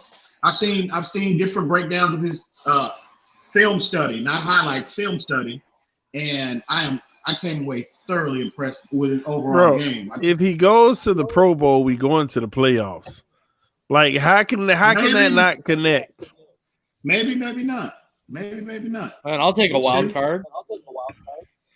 Yeah, Let's go. yeah, absolutely. I'm just saying, TD. In spirit, I'm with you all day. But I'm just saying, I'm just trying to be as realistic. I think an 8-8 season. We're trying to temper our hopes so we don't get let down. We're trying to be more realistic about it. That's all. I will take 8-8. I think that'll be a very productive season, bro. Don't worry, TD. Next off season, after we have another draft with the picks, stations are it's playoffs or bust for this team. So don't worry. This year I'm going, give me 500. Next year I better get. So don't worry. I'm telling you right now. That's why when you asked about those grades a couple months ago, I didn't give that full grade, right? Because I said, give me 2 or 3 years on this grade for Flores. So next year the pressure will be ramped up. Trust me. With all this capital and 2 big drafts, like people are forgetting how much capital we got next year too, guys. So these are 2 huge drafts in free agencies. And a lot of people feel next year's draft is going to be even deeper than this one. Oh, there's a lot of that linebacker class. You're gonna have, even if you miss out on, even I told Micah Parsons, even if you miss out on the Penn State line, you still got Dylan Moses coming out of Alabama, who's projected to be the number 1 linebacker coming out this year. Who's the Penn State guy? So, you got a lot. Michael Parsons. I'm gonna look him up right now. So who's the current team leader for the Dolphins? On what side of the ball? Yeah, on what side of the ball, though? Yeah. I would probably agree with Ian. That's clearly Fitz. Clearly. Well, probably on the offensive side of the ball. I think for the overall team. On the defense, it might be Jenkins, man. I mean, he's been vocal about how he was that guy, how he was the leader. Jenkins, huh? Jenkins, John Jenkins? Oh, you mean Wilkins? No, Jenkins. A lot of people have been saying Kilgore too. Kilgore's apparently been like a real. You think John Jenkins really, TD? Yeah, he came out and said it himself. That was a big part of his role. No, okay. Well, hey, I'm a John Jenkins fan, but put this Carlos question up. TD, that's ridiculous. Carlos, I don't. Carlos Serres. I don't see Carlos. Hold on. Here we go. No, it's not even Tua, brother. Are you serious with me right now with this right now? Come on, 6'3", brother. You're gonna ask me? What? We had Marino for 17 years. What happened? Mike, that's the athletic profile on that we need on the interior of this defense. Yeah, it's that Mika Parsons guy. You know what? I'm gonna say this right now. You know what? We would have won a Super Bowl if we didn't run into the Buffalo Bills. But that team, you go look at the Hall of Famers they were up against in that AFC Championship game, and then you go talk to me, brother. Marino against half the Hall of Fame. I know, right? They killed Marino too much for that, on bro. Both sides of the ball. Killed On him both too sides much for that, bro. On That's both crazy. sides of the ball, brother. Come on, man. Crazy. And then look at the other half of the Hall of Fame. He played 85. Come on, man. I know, right? Like, give him Jerry Rice, give him Bill Walsh. Let's talk, okay? Give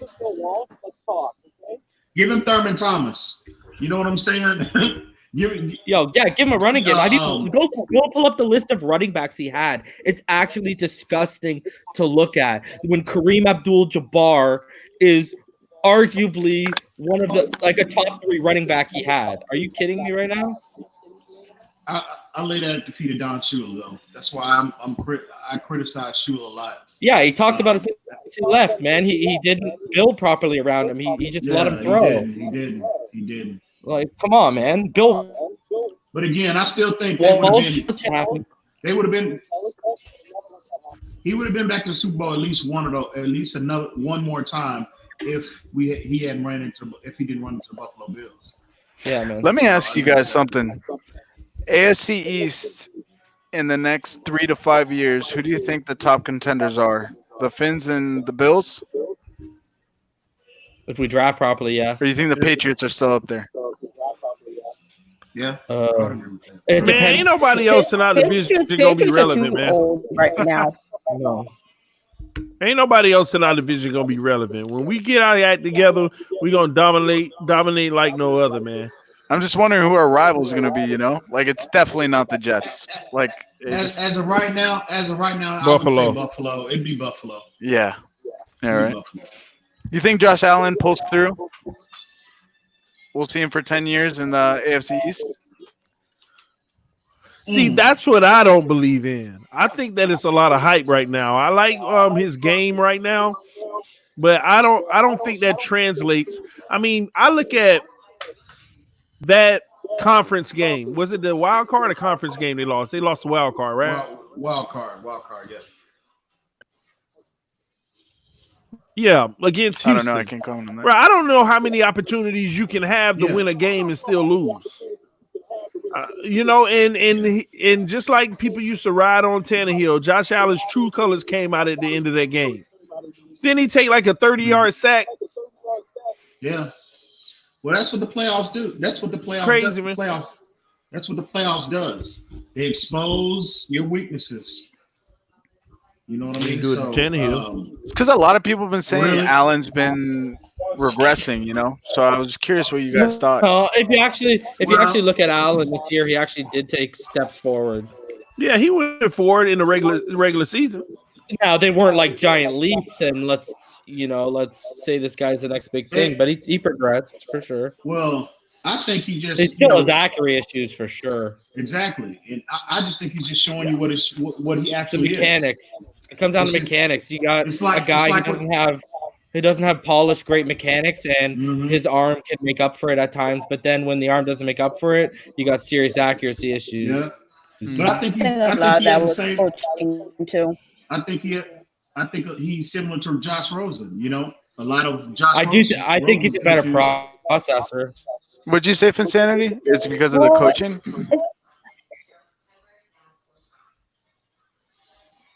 What was that? And she's breaking up. Finsanity, we can't hear you. Lag. She disconnected. But I mean, the reason why you can't make that comparison to Rosen is I do think he's better at processing the field a bit, and I do think his athleticism when he can't process and breaks down, he can make up for it. No, what I mean as far as Rosen is concerned, what I'm saying is his issues that plagued him in college has surfaced in the pros. Yeah, his mechanically. Yeah, but you're also Rosen doesn't just have mechanics. I do think. But he's getting issues too. I do think mechanics. Right. Now I do think Josh Rosen. I'm sorry, Josh Allen is a better prospect overall. But I'm just saying from the issues, what plagued him in college, what plagued him in Arizona, what plagued him in Miami. Same, you can make a legitimate argument for Josh Allen. Agreed. Yeah. So, Yeah, because Allen's got that arm, so he has like the gift of the arm. But I also feel like he's smart too. I feel like he's he maybe has like a little bit of like that Josh Rosen wit, but with the arm. Josh Rosen is a little bit more calculated, but I don't know if like his over processing is really his downfall. We just need to give that guy a good O-line. We need to give him the pieces to really make a good shot. And I don't feel comfortable trading him because we need to take advantage of that steal that we got for him this year. Like, really, what second round pick and nothing in salary? I mean, was it really a steal? I mean, if you look at his numbers, was that really a steal? Buddy, it was really a third round pick. Let's be honest. Let's be honest. We got fodder. We got fodder, bro. Let's be honest. We got draft fodder, bro. I mean, was that really a steal? But I mean, are y'all here talking about? Watch him in UCLA? Did you watch him in UCLA? It's the same guy, bro. Y'all some Josh Rosen haters, man. No, bro. No, we've seen enough on the. I've seen enough on the kid to know who he is. I said the same thing about him. I said the same thing when Arizona took him last year, bro. Dude, but all the coaching changes, like that's ridiculous. The numbers on that. Dude, Tua's had three different offensive coordinators in college too, and when you put his so here you go. 2 versus like 8, right? Like hold on, for Rosen? No. Rosen had 3 in college. Rosen had 3 in college. Tua had 3 in college. So just go put up the college tape against each other. It's not even close. I saw Rosen dropping dimes, man, and receivers dropping them. Yo, Chad Henne dropped dimes. But listen. Hey, listen. Hey, listen. With all of that coaching that y'all are saying is a negative, it should be a positive. That dude should be as coached and as skilled as any quarterback in the league. With all Stop that, bro. Stop, Ian. Stop that mess, man. Stop that mess, bro. Bro, listen, man. I'm trying not to get loud tonight, man. Stop that mess, man. Man, he should be, bro. He should be as coached up as any quarterback in a national football. And it might show this all season. It might show because the same thing y'all was saying writing Tannehill on. Same thing. Bro, and now all of a sudden, now all of a sudden we see structure in his game. This guy, hold on. Bro, in 13 games with Arizona, this guy had a 21 QBR. In 6 total games with the Dolphins this year, he had a 19 QBR. Holla at me when this guy can break 50, bro. Okay. What was Ryan Fitzpatrick's QBR in the first league by the end of it? What was Ryan Fitzpatrick's QBR when he first had to start in Miami? I'll find out right now, and I'll bet you right now. Please, don't tell me the season reason. Give me his QBR at the beginning of the season before they start playing Rosen. All of this coaching Rosen has had since UCLA, he should be the most detailed, the most structured quarterbacks in the NFL. But he should know every playbook there is, bro. He might be. And he might be. I know. He might be when he come into camp this year. Yeah, he's learned how to hold the clipboard. He's learned how to hold the clipboard, bro. You know something? I will be so relieved when we get this Josh Rosen foolishness settled, bro. I will be so relieved. Bro, this is what you said about Tannehill. I'm glad he started for Tennessee so we can get this foolishness out of the way. And then what happened? Did he win, bro? Yes, he did. He got his team to the playoffs, which you said he wouldn't do. He won in the first round, which you said he couldn't do. But he won in the second round, and you said he couldn't do it. Okay. But TD, what did I say? What did I always say from the beginning? I mean, let's be fair. All joking aside, what have I always been consistent about? If you have a mediocre, stop. If you have mediocre or subpar play at that position, you have to have some other aspect of your team operating at a historically high level. Did I not say that? I've been consistent about that. And that's what Tannehill had. That's what he had. And once you saw when he played the team, and they took the running game away from him, that historical element of his team away from him, and they put the responsibility on him to bring Tennessee a win, and he didn't do it. That's facts, TD. He However did, you want to man. spin it, He however did. you want. Hey, kudos He to did. him. Kudos to him for managing the game and getting his team to that point. Okay. Hey, I'm shocked. I'm flabbergasted. Okay, I was wrong. He got to the playoffs, but again, he won't have that luxury next year. He won't have that luxury next year, and then we'll see what the true development is all about next year. We'll see then. Yeah, we will see. We will get a more accurate assessment of Tannehill's development next year. So we will see. He still got to prove himself, but that's all good. Yeah, like Tannehill 80 yards a game, like during the playoffs, like that. 7 to 15, 69 yards, 1 TD. He didn't have 69 yards. It was 72 yards. You keep on taking him 3 yards from that man. But you know what? That's what you're doing, bro. Hard-earned yards. What you doing? But you know, TD, you say Tannehill is elite, but you say Patrick Mahomes isn't. I said I don't know if he is.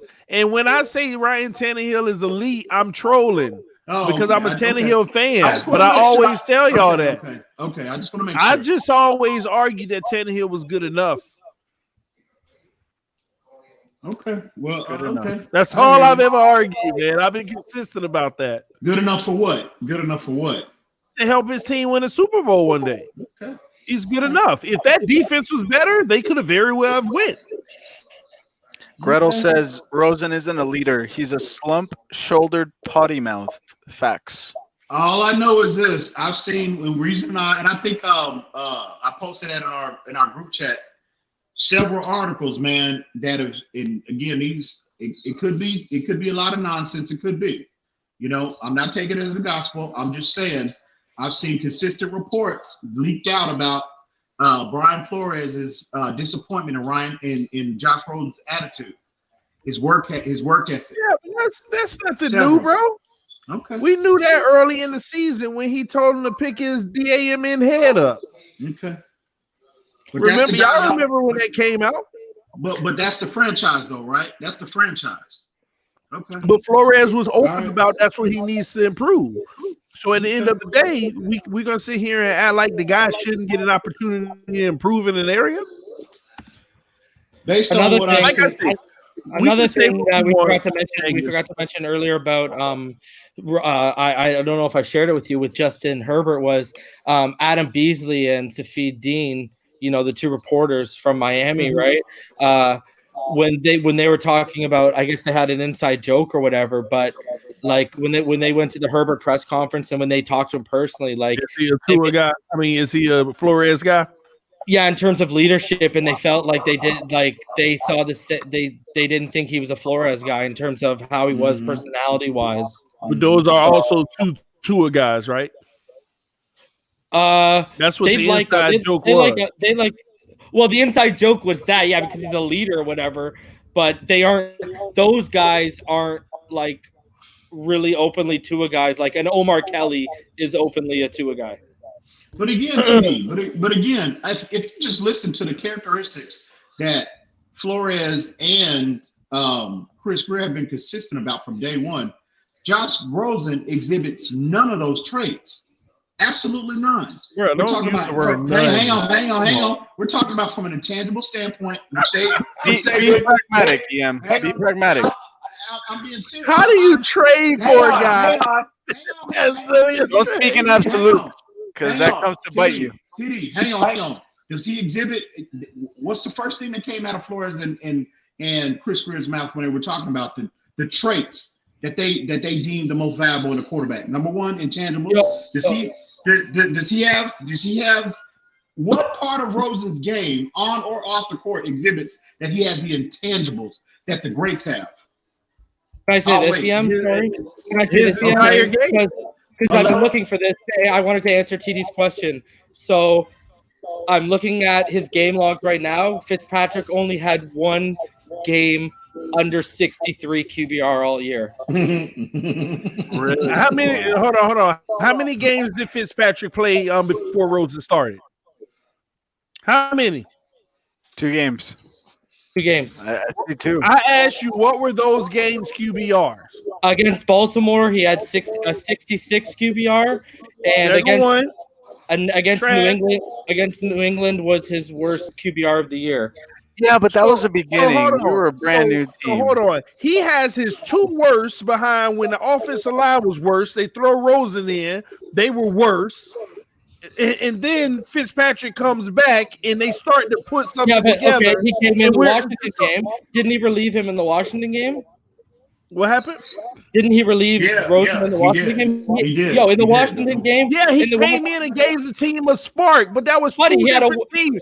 They were coming after Rosen's head in that first game. Hold on, let's get this straight. Let me finish this because that's wrong, Reason. The first 2 games, right now. No. You giving the wrong narrative. The first 2 games, Fitzpatrick started. In the league. He finished 8th in the league in QBR. Looking at it, I'm not talking about in the season. I'm giving you the game log. He had 66. Bro, can you let me finish so I can debunk what you're saying? You won't let me finish. Let me finish. Let me finish, and you'll understand. Because there's a such thing. Let's hear your spin. Let's hear your narrative, bro. Let's hear your narrative. You're giving false facts, okay? You are correct. QBR is. I gave you the exact numbers. Gosh, are y'all gonna let me explain why he's giving false facts? Let him talk. Go ahead. This is hilarious. I want to hear this. You can be 100% accurate about something, but don't give the right context, and that's what a false fact is. So let me explain where he's not giving the correct context, okay? On those 2 throws. You got the first 2 games of the season where Fitzpatrick plays like trash because the O-line played trash. You see, I'm blaming it on the O-line, not Fitzpatrick. Rosen comes in with the same trash O-line. He has terrible QBRs. I'm not saying Rosen was better than Flitz at the moment. He has terrible QBRs, and I'm once again blaming it on the O-line. Fitzpatrick comes back in the middle of the game. Now, remember, the reason why the O-line was trash in those first 2 games with Fitzpatrick, they brought the heat. The reason why Rosen was trash is because they brought the heat on those O-lines. In the Cincinnati game, which I was at, they brought the heat on Rosen. Trash again. As soon as Fitzpatrick got in the game, they brought no pass in the Cincinnati game. Yes. Not the Redskins. Was it the Redskins game? Yeah. As soon as Fitzpatrick came into the game, they brought no heat whatsoever, and he had a semi-comeback, which I don't think we won anyway. Y'all correct me if I'm wrong. I done logged last year in the archives. But from that point on, so why don't you think that the O-line from that point on, so that was the game after that. Hold on. The game after that was the first time we finally got a run game with Mark Walton going on. You see, the run game started to pick up. Why is there a stop? Go look at the stats. The first game Fitzpatrick started after that Washington game. The run game, let me finish. The run game started to pick up with Mark Walton, and Fitzpatrick started to look a little bit better. It ain't like he was blowing it out of the gym in week 7. He was looking a little better, and then it got better and better. And then Mark Walton got in trouble. Then it was all spread offense. Fitzpatrick, do your thing, throw it up, one-on-ones, QBRs out the bank. I'm not discounting Fitzpatrick's contribution, but y'all want to ignore context just to keep this narrative that Josh Rosen is trash. Y'all just you asked for the QBRs.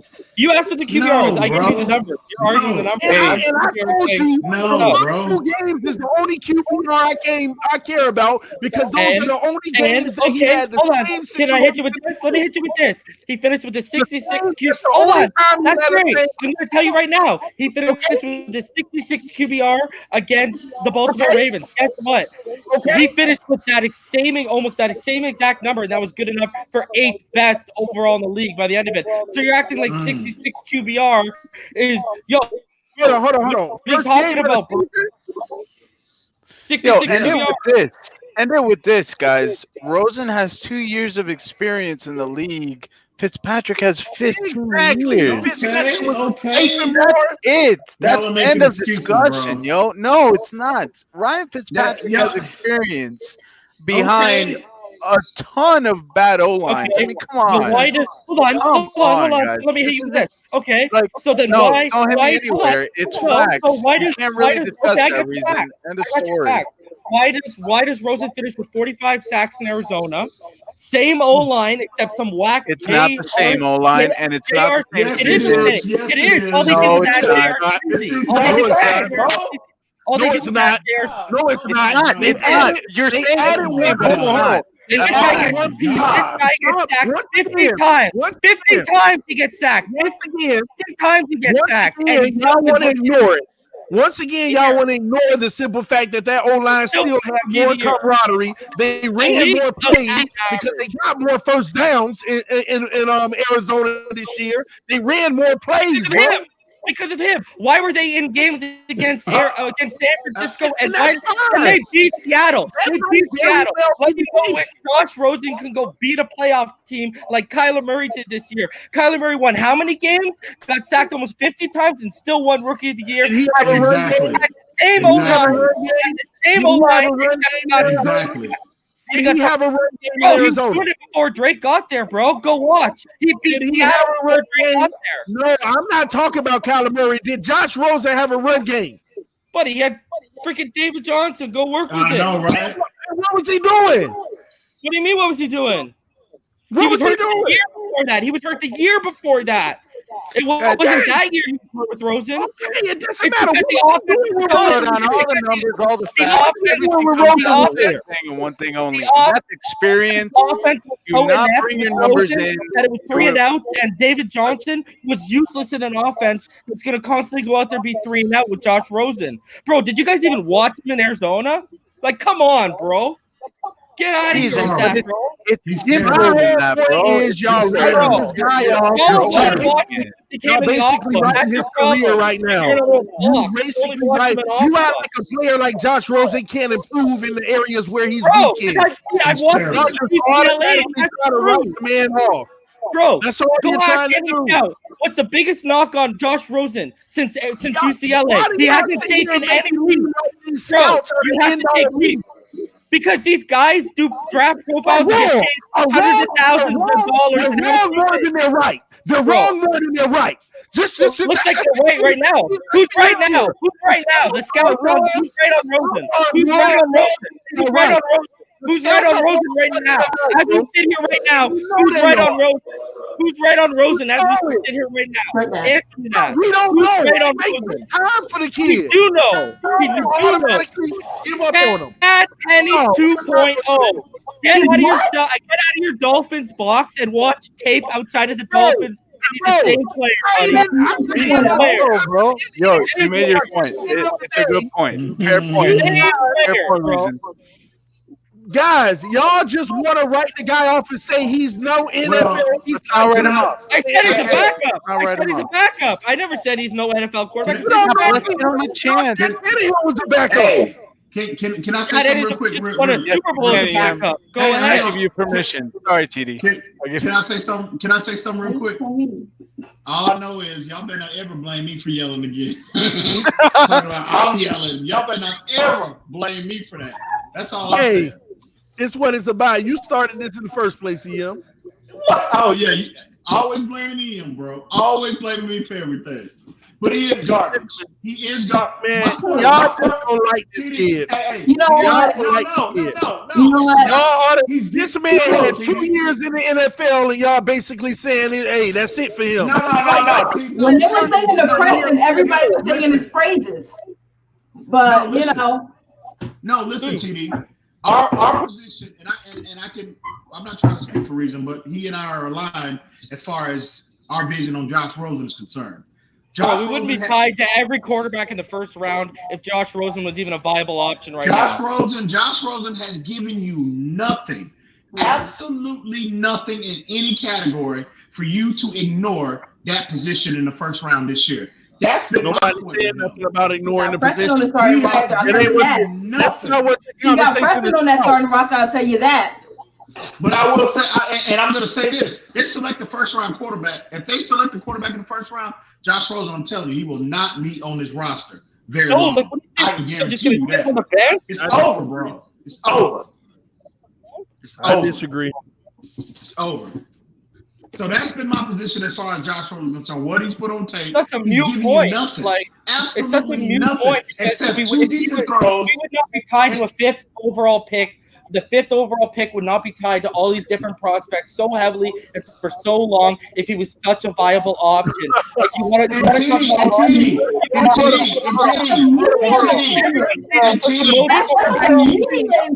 hey, look. Not tied for a quarterback just because the media tell you it is. The And 5th TD, overall. TD, why is your league telling you? Why is your TD. league telling you Jordan Love? Why is your league telling you Jordan Love in the first? and TD. Hey, check What this out. happened? That's two. Why is your source telling you Jordan Love, who's a first-round talent? Why would they be Listen, telling But you? you said Hey. 5th pick. You said Herbert? 5th pick. It's been out about Herbert. I didn't say. I'm telling you now, nobody has linked the 5th pick to a quarterback other than the media. Nobody in the organization, nor my source, has said 5th pick. Just wait. Y'all forget when Miami had the first pick earlier in the year. They weren't even looking at a quarterback for us. Hey, Nobody even going first for us at the beginning of the year. Like, You don't got to be Sherlock to fast. deduce it. You don't have to be Sherlock to deduce it. Because But even if it's you want, Hey, even if you want to take Herbert, you got to take him at 5 because the Chargers are sitting right there at 6. What's And up, check this Rowdies? out. Y'all woke me up, Rowdies. And Y'all also, getting rowdy. We can develop everything but a quarterback. That's what it's about, baby. Talk about logic, then we don't need to We can develop everything but a Crazy. quarterback. Okay. Josh Rosen has gotten one coaching staff fired in Arizona, and he got an Got you, TD. coordinator fired last year. That's two. Back-to-back years. He's Josh got Rosen ain't getting anyone fired. staff. Here we Bro, I'm go. not putting anyone getting fired on it. Coming up. I mean, coming up. EM, you the same one that said Ryan Tannehill got 3 different staff fired. Like, Two. He did. I'm not going to say that. I'm not going to Was be his that. fault or was it their fault? I haven't heard that, so I'm not going to be that. No, it bold. was Tannehill's fault. I'm not an excuses making business, bro. I'm sorry. Either you get it done or you don't, period. First off, I'm not making an excuse. That's his second. I am just saying that you cannot take what you saw from him so far and just write him off completely. At the end of the day, players do improve. They do better. I have one point to make. No. I have one point to make. trying to talk. Hold on. EM and reason, right? Because you guys say that Jordan Love is a project. You say Justin Herbert is a project. You say all these guys are a project, right? Isn't Rosen a project? So you're telling me we're going to just bring in another project and Okay. let one go? But hold on. But We have Rosen on the team. Yeah, That's what I'm saying. That's what I'm saying. Herbert, We don't have to draft but the hold on, project. Rosen, hold on. Right, I'm saying, but like if we don't draft Tua, you're saying we're going to get Herbert. Oh, the writing's on the wall for Herbert. Oh, we're going to use the 5th round pick, the 5th pick. Hey, context, right?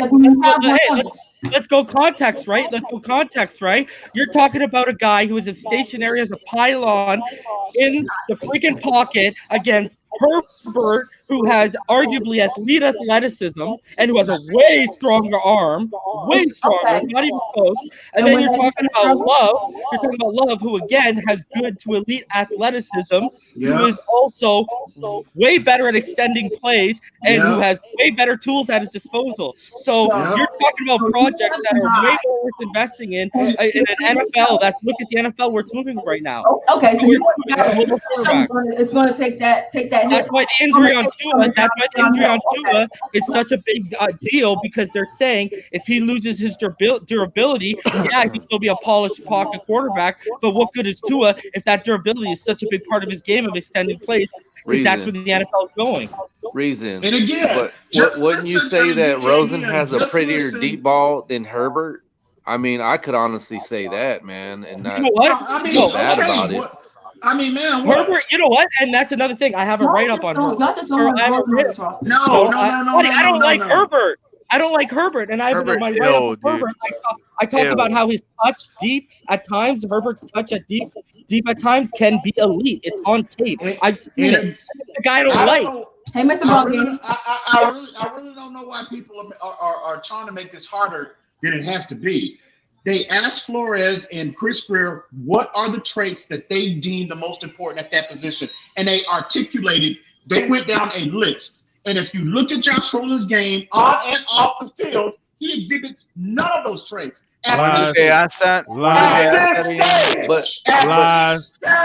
he's got a big arm. He's got a big arm. He's got a big arm. Look, you guys, because I heard everything that Michael said. I agree with what he said. I agree with some of the stuff that Reason says. But how you're talking about putting things into context, man, dude. Look, I've seen a lot of the air raid, and this is my opinion. I feel that in Arizona, Kyler Murray was set up to succeed more because he had Kingsbury, and that offense suited Kyler Murray, right? That's the way. I mean, that's just facts, man. That's not that. That really makes Rosen look worse. Let him finish. That really makes Rosen look worse than it actually. That situation actually was with him being a quarterback in Arizona, because when he came in, he didn't have Kingsbury. You know what? Kingsbury might have actually been able to use Rosen with that system and still been able to produce, because I'm telling you, listen, man, when Kingsbury was at Tech, it was Mike Leach that was running it. And dude, man, I'm talking about every quarterback that Leach used. From Kingsbury was the start of it, but every quarterback that he used in his air raid system ran that system, dude. It was like plug and play. They just kept, Tech just kept throwing that ball, and it was air raid year after year after year. Look, that's all that you wouldn't have got that out of Rosen. You're naming guys who are all athletic. All that I'm saying is, look, for our scenario, we need depth at quarterback. What about the 2008 Steelers? Look, man, I'm just saying, I don't think that you don't necessarily need to get rid of Rosen. If you can keep him on the roster and we can make a Super Bowl run and you have him at your disposal, man, dude, the Steelers in the 2008 season of the Pittsburgh Steelers, dude, they went through like 4 quarterbacks and made it to the Super Bowl before Ben finally came back and they won it, man. I'm just saying, you never know. We're not going to the Super Bowl next year. You don't have players just sitting there just to be sitting there. They have to be able to contribute in some way. Rosen is giving you nothing. 2 throws, 2 years. 2 throws, 2 years. But you're not going to be saying that when we have an offensive line and you have an injury and you can bring Rosen off the bench. Now you're making Come on, man. 2 years. You're making too big of a projection, bro. 2 you're years. Making too big of a projection. You're making too small of one. 2 years. He is because he's giving you nothing to this point. He's giving you plenty. He's giving you 2 years. If the receivers would catch the ball that they were dropping, it wouldn't even look like this. Bro, stop. Bro, you're acting like this would have jumped his QBR to 90, bro. I'm not asking for it to have been a 90. With that old line, it wasn't going to be a 90, but it would have jumped. Stop, man. Stop it. Please, y'all stop. Bro, and you know what? Let me address that. Bro, hold on. Let me address this earlier when Esteban said, bro. It wasn't Kingsbury, bro. It was because Murray had the same exact crappy O-line, but when pressure broke down, he could extend the play and make something happen. When the pressure broke down in Arizona last year, Rosen was he's a dead man. He's a deer in headlights, bro. When the pressure breaks down, that's your difference. That's why, they talked San Francisco, like defenders from San Francisco and Seattle talked about how hard Kyler Murray was to contain. That was the problem. It wasn't, bro. He had he literally had the same exact receivers, literally everything except Sweezy.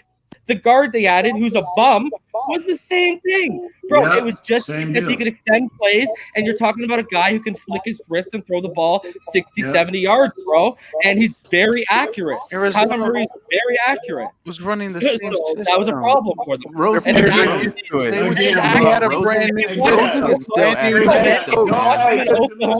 If you watch him in Oklahoma, when Kyler Murray gets out of the pocket, even back to Oklahoma, go watch the game tape in Oklahoma. Go beyond the NFL.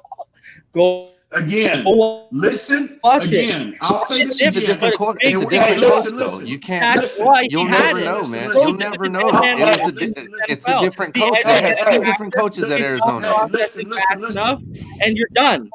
You're done. When you don't take that next, bro, there is a leap to processing. Even if you're a great processor at college, there's still a leap for you. Look at Manning's first year. There's still a leap for when you get to the NFL because guys are faster, et cetera, et cetera. So when you're an average processor in college and now you get that, it's too big of a leap to some people. And I've said this before. This is one of his biggest weaknesses. And that takes time to develop. And what have ball games talked about? What have I talked about? The way the NFL is today with the fan base and management and coaching. One thing you don't have in the NFL is time. So when you're a couple steps behind, that's a problem, bro. I agree, and that's why his situation ain't being rushed. That's like, and I agree with what you're saying, but it's look, man. I don't think you guys understand like where I'm coming from. All I'm saying is the criticism that Josh Rosen gets, I don't think he fully deserves, and you can't make an absolute comparison like that because he didn't have the same coach, man. Kingsbury came in. Kingsbury came in with Murray, man. I just feel I just feel that Rosen possibly could have still done well with Kingsbury as a coach. I mean, just because of that system, man, it is really, really easy for a lot of quarterbacks to run that system. And Rosen does have athleticism and he can run. That's all that I'm saying, man. I'm not saying that he's better than. I'm not going to tell you that Rosen's better than Kyler Murray, though. I'm not going to tell you that. But Kyler Murray has some jets. The dude can run. I know that. You can make the argument. You can make the argument that their offensive line was actually worse this year, especially when you factor in Kyler Murray's speed, quickness, and reaction time, bro. The fact that he got sacked 48 times, bro. Sacked 48 times, putting D2 at least on Rosen because the protection wasn't there, bro. We're talking about a guy who can evade and extend against a guy who's standing there, bro.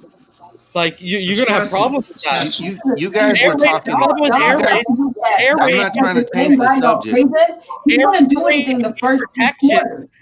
Air raid. You need to play off. He would make a comeback with his legs, not with his arms. The problem. Let me ask this. Let me ask this. When an air raid offense, you need good protection. Listen. For everything to develop. Let me compare the two because they're two different people, man. Look, man. If we build the O line and you have an injury to our starting quarterback and you have Rosen sitting there, you are gonna appreciate that this dude is coming off the bench, man. If we can build an O line, I guarantee you that you'll appreciate this guy coming off the bench. That's all that I'm saying. I want depth at quarterback, and I mean, at the 5 pick, I would love to draft a quarterback and build an O line through free agency. I want draft picks. I want an O line. I still want them to draft an O line in the draft because of the fact that of the contracts. Because those guys that we're going to get from free agency eventually are going to become too expensive. We still need youth on the O line. My thing is, I just want depth at quarterback too, so that if there is an injury, we can still compete. I want a freaking Super Bowl already. I'm gonna close with this. Listen, I'm gonna close with this. Again, y'all are making this harder than it has to be. Go listen to what they told the world or what the requirements that they covered at that position, and ask yourself. Go down the list. Yet they traded for him. Listen. Yet they traded for him. Hang on. Don't take my word for it. Hang on. Don't take my word for it. Yeah, it's coaches talking to the media. Bro, they're gonna say things. Give him 3-4 seconds in the pocket and watch what he do. Not according to TD. Shouldn't need that. TD. No, according to TD, you talking that? Hold on, you talking that buffoonery right now? You mean to tell me these coaches? You mean to tell me these coaches? You're sitting here telling people live right now that the coach and the GM said these are the traits we want in a quarterback, and then a month later they're like, "Hey, look at Josh Rosen. He has none of those traits, but let's trade for him. Let's trade for him. Let's trade. Come on." Listen, hang on, TD, hang on. It might be. I lean more toward what Reason said about the whole Rosen and O'Shea connection. That might be the reason why he's gone. He's a first-round pick. You're gonna take a flyer on him. You never know a player until you get him in your program. So it could have been O'Shea. So now they fired O'Shea because he advocated for Rosen. Listen, all I'm saying is this. It's a possibility. All I'm saying. But all I know is you don't know players until you get them in your program. Okay? They have got their hands on him. Flores told you he don't have to be playing on Sunday for us to get a firm evaluation on his skill on him as a player. He said we give him we see him every day in practice. Okay, we have the UCLA tape just like everybody else. We have the Arizona tape just like everybody else. So in my opinion, they have a firm evaluation on Josh Rosen. I'm telling you, if they deemed him, if they thought that there was an inkling, a chance that he could be a franchise quarterback, they would not be entertained in that position in the top 5 in the NFL draft. 2 years. No way. You know what? 2 I years just want of to say tape. that. I've always said, no. 2 years of NFL experience. Okay, this is what I've said about Rosen. I've watched him in UCLA. I've watched him at Arizona. I watched him this year, okay? I've always said, and this is always what I've said, I hope he's the guy because then we don't got to spend assets. But I'm telling you what I've seen on film, what I've seen when I've evaluated him. He's garbage. And no one's disagreeing with you.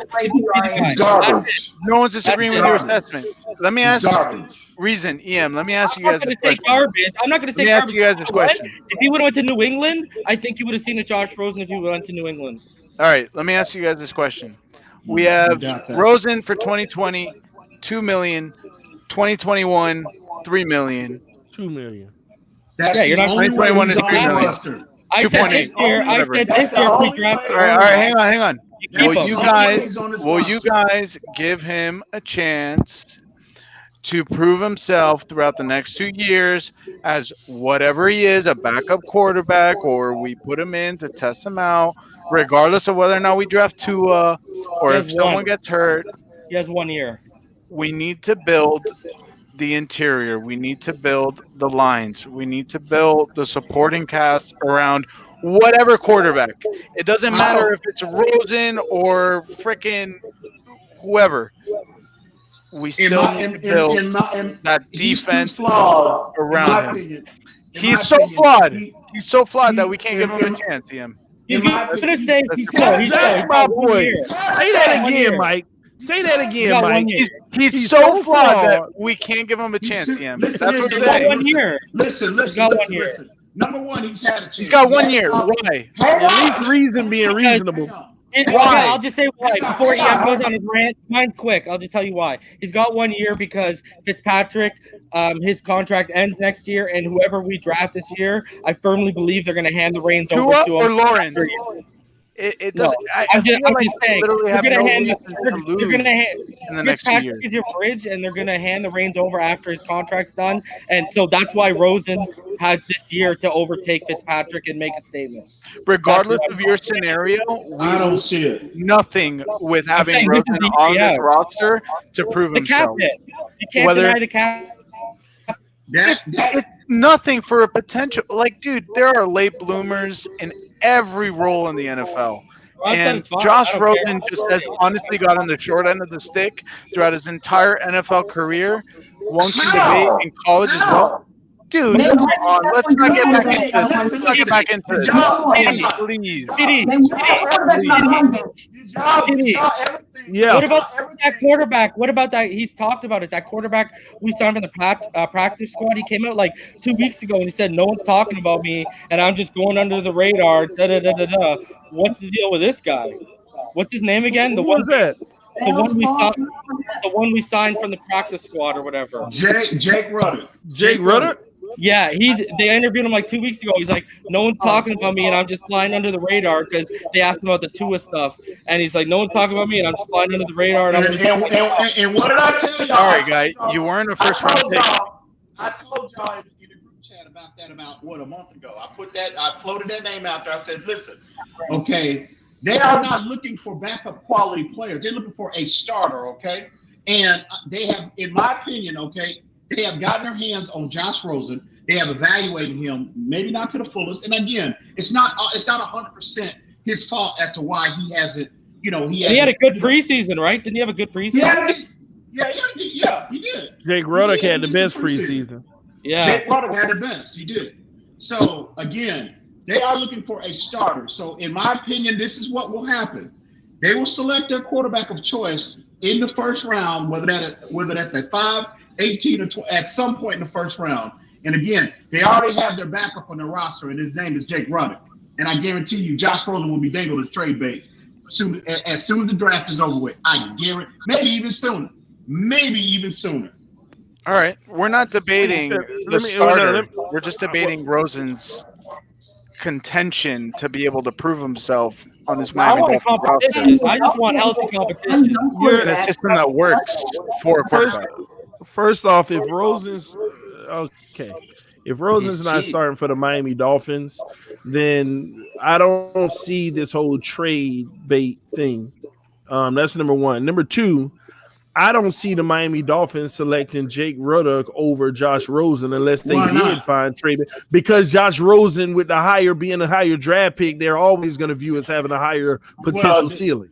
They did not. Well, I would lean more towards that if we did select him in the first round. But after the first round, bro, it's a crapshoot at that point. It don't matter whether what your draft status is. It'll be different if we invested the top 10. I'm talking about ceiling here. Who has a higher ceiling, Jake Ruddock or Josh Rosen at this point? Well, are you going by actual talent or are you going by draft status? It's a combination. I'm not going to argue. He's a first round talent. This guy Jake Ruddock has a higher ceiling. Tom Brady wasn't the first round. Okay, let's go. Let's go off of talent. Just talent. Just talent. Don't put that name out. Don't put that name out there, bro. If we want to say that, then say just talent. Bro, he ain't just Tom Brady, bro. I would say Ruddock and Josh Rosen are comparable talent-wise. I will. Upside. I said upside. He said ceiling as well. I am comfortable saying that today.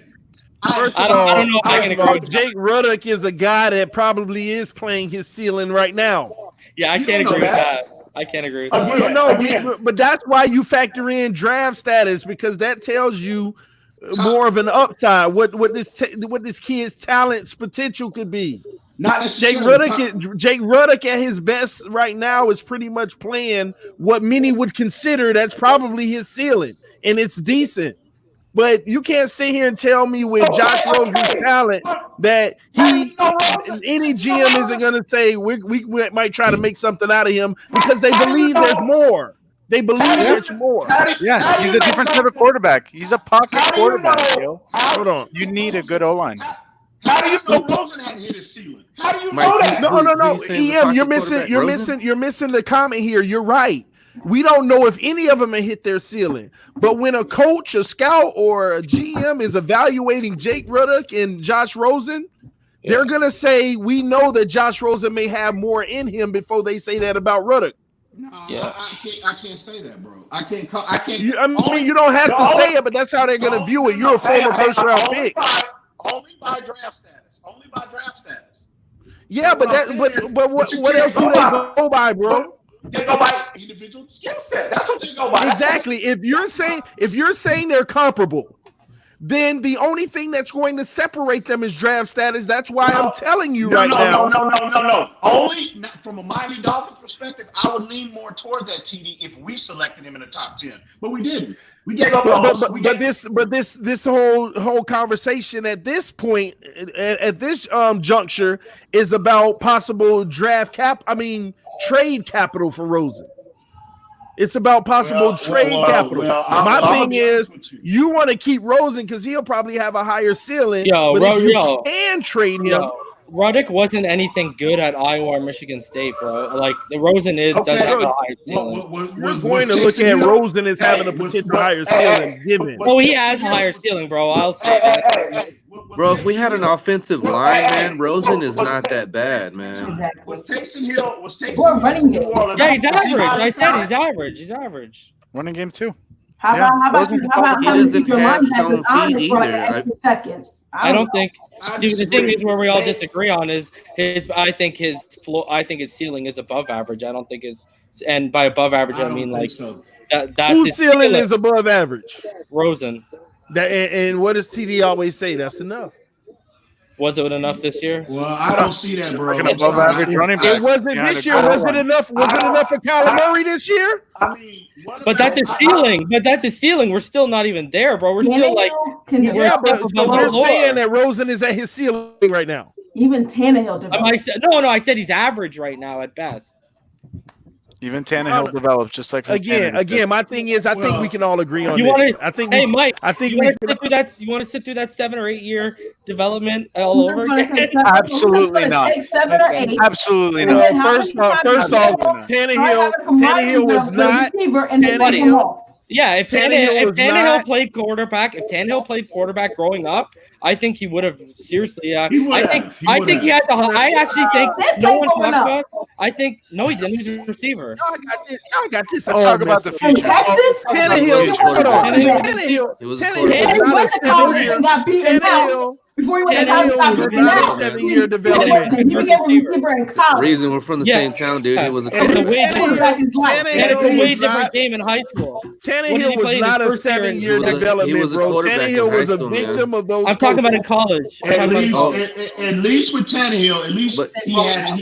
At least and it's a way different game at college than it is at the high school. You said the statement going out that he had been a quarterback, and we're telling you when he grew up, as he was growing up in life, in your statement that you. Yeah, if he would have continued his growth, if he would have continued his growth, that just shows you where he was. He got back there and learn. It happened. Or transfer portal. It wasn't the same like it was now. It wasn't the same as Tannehill did play quarterback for A&M. He got switched. Can you hear last year? I can't hear Finsanity. Can y'all hear Finsanity? Nope. I can. Go ahead, Finsanity. Wait, hold on. Reason, could you hear Finsanity? I don't think he can hear everyone. Period. I don't think he can hear period. Can you hear me now? You see that? Yeah, I can hear you. Okay. I hate how y'all trying to tie Rosen with this Tannehill narrative. Oh, we gave up on him too soon, and look what he turned out. No. First off, y'all have the wrong narrative on Tannehill. Y'all making it seem like, oh, do you want to go through a 7-year of development again? Tannehill wouldn't no freaking 7-year development. We are literally we're giving zero onus on his coaches. We're giving. I've always been enough coaching. I've always been enough coaching, but that counts. That matters. One at a time, guys. It does matter, but it wouldn't have been 7 years if he had the right coach in the beginning. Woulda, coulda, shoulda. He got You can't equate that with a player. That's why I can't equate it because that's exactly what happened. You're projecting. I'm telling you what happened. That's not what I'm talking about. I'm talking about when y'all talk about Rosen. You want to do another 7 years? You can't say Rosen will be 7. We're already year 2. Hold on, year 3 if we include Arizona. Year 2, no roster. You can refer to it as a 7-year project, or you can refer to it. We're already a third of the way there, bud. We're already 30% of the way there. Hey, we're throwing out. Bad coaching, same situation. Look, it's only one of two things. You either refer to it as a 7-year project, or you could refer to it as 7 years with no competition. I don't think they're going to make that error this coming year with the draft. I think they're going to draft. No, they're going to draft a quarterback at 5. They have to. Whoever we draft. If we draft a quarterback in the top 20, it's a wrap, buddy. That's the guy they're going to get. Our coach has always been about competition at all positions, so he has a chance. He'll be a competition for the backup. Who's going to be my backup? No. We have our backup. He's on our roster. Jake Ruddock is going to be our future backup. That's our backup right there. I'm telling you. Timestamp. He's staying in the XFL. I'm going to come back to this. We're going to be our running back behind the line. I'm sure you are. That's what all that equates to. Listen, I think we can all agree on this. This is Rosen's last opportunity, however you view him. He's going to get a chance this offseason, and this is his last and final opportunity. It's that simple. And if he can show his game and beat Fitzpatrick out, more power to him. If he can't, then he's out of there. We all know that already. It is what it is. But at the same token, my only argument ain't about whether he's good or not. My argument is simply, can we give the kid a chance, a fair chance? That's it, bro. That's all he's got is opportunities. Give him That's a fair all he's chance. got. The man ain't had a line in front of him that could. Hey, listen. 1.7 yards. Yeah, come on, man. We have no roster. We have no good I players. ain't letting this happen. I ain't letting this happen today. No. Let's get one thing straight here. Let's get one thing straight. We literally sit here and act like these quarterbacks are just supposed to do any and everything without the right pieces around them. Reason even said it earlier. Well, put them in New England, then maybe you would. Maybe you would see a good Rosen. And here's my point about that. Then if he can go anywhere in this league and possibly be good, then why we ain't trying to put him in that situation? Maybe put him in a Russell Wilson 6-7 man line of scrimmage. He's not athletic enough when it breaks down, he just can't get out like the rest of these guys. Then maybe we should be building a line that's going to give him max protect to see if he's really talented with his arm and he could throw a pretty ball and deliver it where it needs to be. If we can get the Seattle type game plan, if we can do some play action, if we can actually have 2-man routes and 3-man routes like Seattle does, because that's all they do with Russell Wilson. They max protect and they run 2- and 3-man routes, and he throws a pretty ball to his guys with the time. And if it breaks down for him, sometimes he got to get out. And Rosen I think he'll even get better out of getting out of pressure if from the initial go he got more protection to begin with. But we sit here and make it seem like everybody got to be freaking cookie cutter. If the guy can't fit in a scheme where pressure is a problem for him, then stop allowing pressure to get to him. We don't put no onus on what else needs to be done. We just want to blame the quarterback, like we did with Tannehill. And it ain't to say Tannehill didn't have blame on himself. Yes, he did. There were things that Tannehill could have done to be better. But at the end of the day, when are we going to start to put the onus on the coaching staff? On the decisions that they make in the game plan in the scheme that they run. You have to be able to hide players' weaknesses if you're a good coach. You have to be able to hide their weakness and make sure that you show their strengths. So Rosen might end up being the bum of all bums when it's all said and done, but at least put him in a situation where he can thrive. And if he don't thrive when you gave him what he needs, that's when I'm going to say, get this bum out of here. And he might be a bum now, but I don't think it's fair for me to literally say he is without giving this man what he needs around him. And yes, I do understand the argument. You can't always give them just everything they need. But we sit here and praise these quote unquote elite quarterbacks that already got it. That got everything they need. And we drool over them and talk about how great they are and how wonderful they are. Look at their attributes. Look at everything they do in the perfect situation. And then when the first team puts some pressure on them, they look like boo-boo the fool. They look like boo-boo trash. Maybe that's an overstatement. Some of them still somewhat thrives, but none of them look like the elite guys that we rave about when that scheme or that D or something coming at them, unlike they're used to. So that's my whole argument here. I'm not arguing with EM saying. I'm not arguing with Reason saying. If they feel he trash, they might be right. I ain't arguing with Esteban or Mike. If they say he's good, they might be right. All I'm saying is, can we make sure that we're consistent with the variables around him that's going to allow him to flourish? And if we put those variables in place and he still doesn't flourish, then I'll be the first to say that man is trash. But I'm not don't get mad at me for not calling him trash and having scenarios where there's still hope for him when the variables ain't around him. And y'all can disagree. It doesn't matter. You still shouldn't have to put the variables. I've seen enough from UCLA. I've seen enough in Arizona. You telling me, you giving me examples of Arizona ain't putting the variables around him? I ain't follow Rosen that much in college. I'll admit to that. So I don't know if UCLA put the variables around them. Maybe they did. Maybe they didn't. I find it hard to believe that they did if this man gonna be draft number 8. I find that real hard. But all I'm saying overall, I ain't disagreeing with y'all. But don't get mad at me for giving scenarios where he can still improve. Because until this team put the right variables around any quarterback we get, we could draft Tua tomorrow. I ain't gonna say this man is trash until this team put the right variables around him so that we can determine what he really is.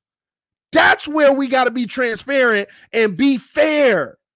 We aren't fair. There's a reason why forget Tannehill. There is a reason why so many players leave our team and end up going to be great. And maybe great is an overstatement, but really good. There's a reason why there are players in Super Bowls contributing to rosters that we thought were boo-boo trash, that we thought were, they okay, but they ain't the answer. There is a reason for that, because we continue to evaluate talent the wrong way instead of looking at, what is my favorite word? The attributables, the things that impacts other players' play, the things that are around them. Those things matter. So when I'm arguing with y'all, it ain't just to argue and just make a point. I'm just saying, Really? I can't ignore attribute. Really? I can't ignore attribute. Really? First of all, I never called him trash once. And second of I all, did. I said, I yeah, did. You called him trash. I said New England on the context where, from what I understand, from what I know, they really liked him, and from what I said, he would have had the stability he would have needed, because my whole thing has been he's 3 years deep in the flaws that he's had and his game. I've said he hasn't taken the necessary leaps that a college player needs to take. So he's a couple steps behind, and we're now getting into year 3 of NFL, and I've been consistent. One thing we don't have is time. And when you get the time, brother, why would I, at this stage right now, why would I invest in all this capital in an O-line? You know what I'm saying? Or let's even say Joe Burrow falls to me. Why would, or even Love, I would much rather invest all that capital like that, who I can groom from the ground up, rather than what you have in Rosen and what you've seen in Rosen to this point. I'm just saying that makes more sense logically. And when you talk about a guy, we're pretty all confident on this panel. We're taking someone in the top 20, whether it's 5 or 18, whatever. I keep breaking in and out, bro. Oh, sorry. But we're pretty confident they're going to take someone in the top 20. So I don't know why this is. If you're taking someone in the top 20, that's your franchise guy. Like, that's it. That's end of story. I got a scenario for you. Hey y'all. Hey, it's been good. Hey, 4:30 is calling my name right now. All right, bro. I understand. It's always a pleasure, gentlemen. Saturday. Hey, don't worry. See you tomorrow. I'll get at you tomorrow. All right, gentlemen. Peace out. But my thing is like this. Y'all have a good one. You too. Good night, man. You guys talk about his processing and all that. I think a lot of that also comes with knowing he doesn't have an offensive line and knowing that, like, he's about to get the bejesus hit out of him. Like, let me keep this thing, clean, because he knows what he has is horrible. Like, think about how bad it was in Arizona, and then you come into Miami and it's just as bad. Of course, you're asking our wide receivers to get open in probably like 1.5 seconds. It ain't happening. So, of course, his processing speed is going to look bad. Of course, he's going to take a lot of sacks. Of course, he's going to look horrible. They said the same thing about Tannehill when he was getting 90-some plus sacks. And they were like, well, why did the Dolphins invest in him? Well, he had no offensive line. But guess what? When you gave Tannehill an offensive line, what was Tannehill doing? Most consecutive completions until I think it just got broken. That's a record to have. Most consecutive completions, because why? He had a competent offensive line and was giving time to process what was going on around him. Jake Long, Mike Pouncey, 2012 rookie season. He actually broke his own record this year. So y'all are acting like things don't work together.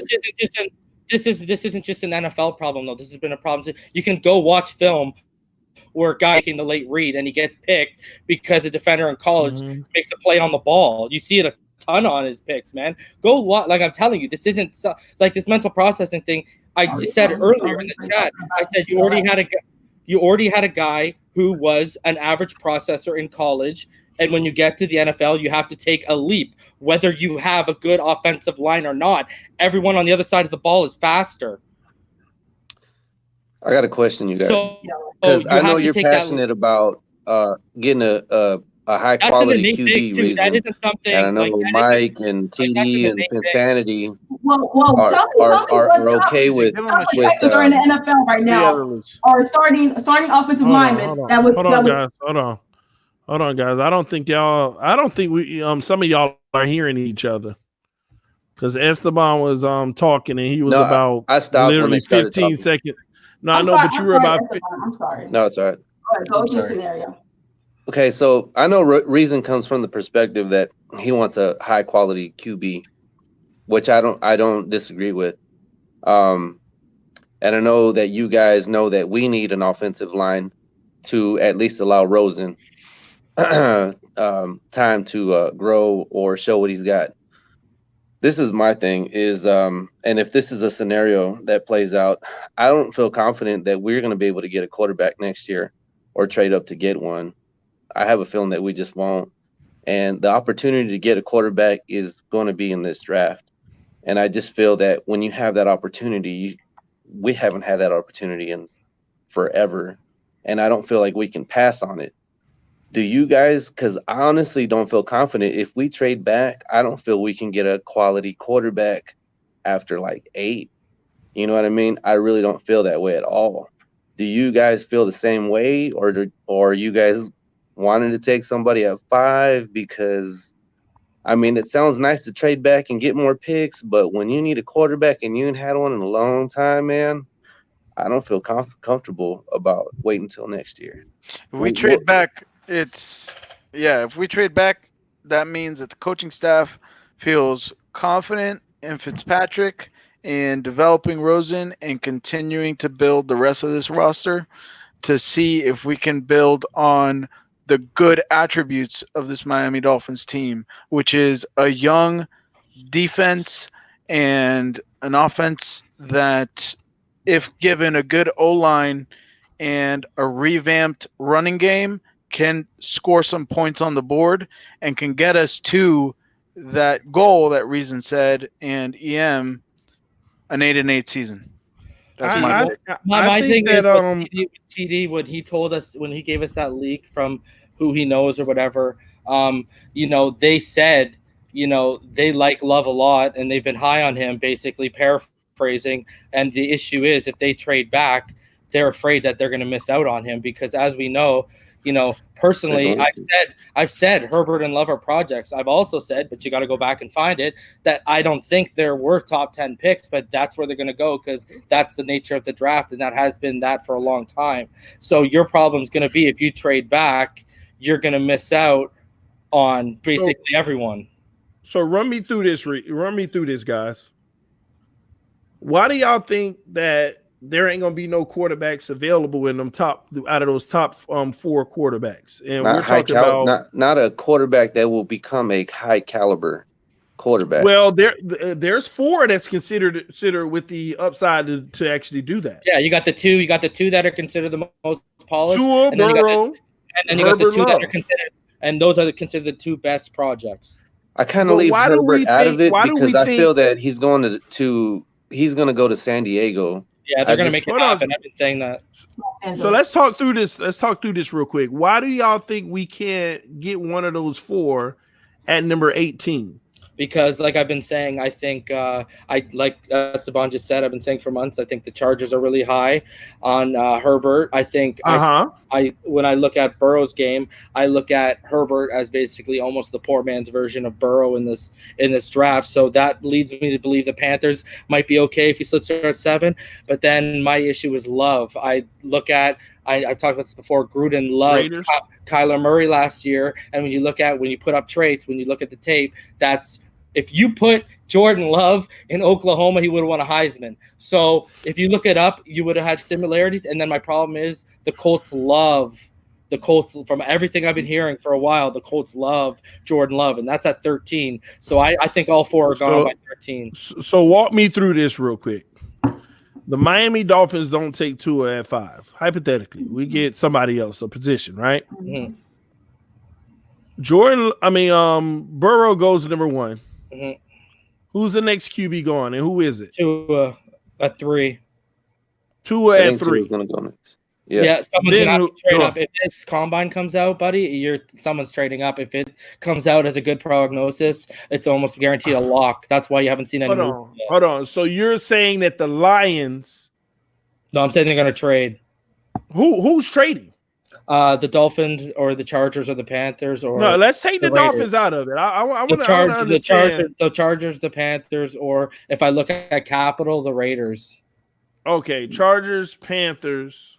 Anybody could trade up to get to a.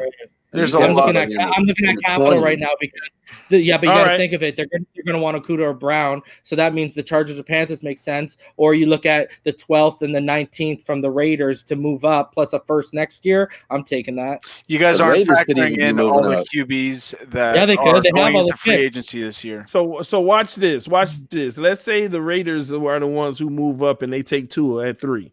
Then they need a name for Vegas, right? Yeah. Then who's the next QB gone into who? Love. Where? I would say Herbert's still going to San Diego, and then you can still have Love going to the Colts. What about the free agent QBs this year? So there's a lot. I think that we could still get one of those 4 guys at 18 because some of them are high on others. The problem is if Tua's taken at number 3 by the Raiders, then that's going to mess up that board for some other teams who weren't looking at Love. Hey, you know what? The problem with you got a Jordan Love is more on the Raider because I don't agree with it. I think he's a more athletic Carson Palmer, but the comp is out there with Mahomes, right? So the problem is the Chiefs moved from 27 with Alex Smith, and they moved up and they snatched Mahomes at 10. So you got to watch out, man. I think when you get to that Jordan Love around there in the early teens, you got to start watching those teams in the 20s. Who's to say that the Vikings don't want to move up and they want to move up and they want to have a backup plan to get off Cousins because they've identified he's not a winner. I just don't think that you gamble in this scenario. If you're sitting at a poker table, I've seen people make the argument, Esteban, that if you're in love with Love, if that's your guy, take risks going to 18. That's what I've seen. So people are saying that, man.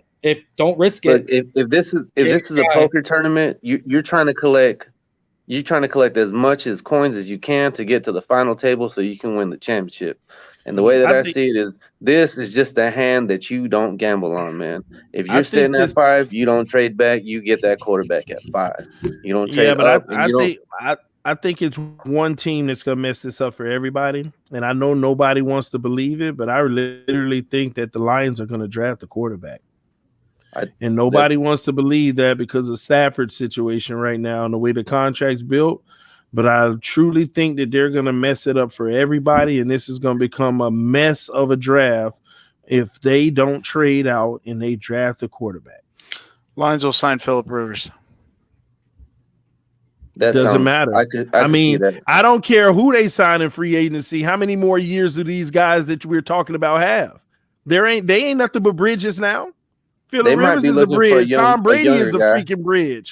All of them are bridges. Did you hear what Melvin Gordon said today? Did you hear what Melvin bridge Gordon means?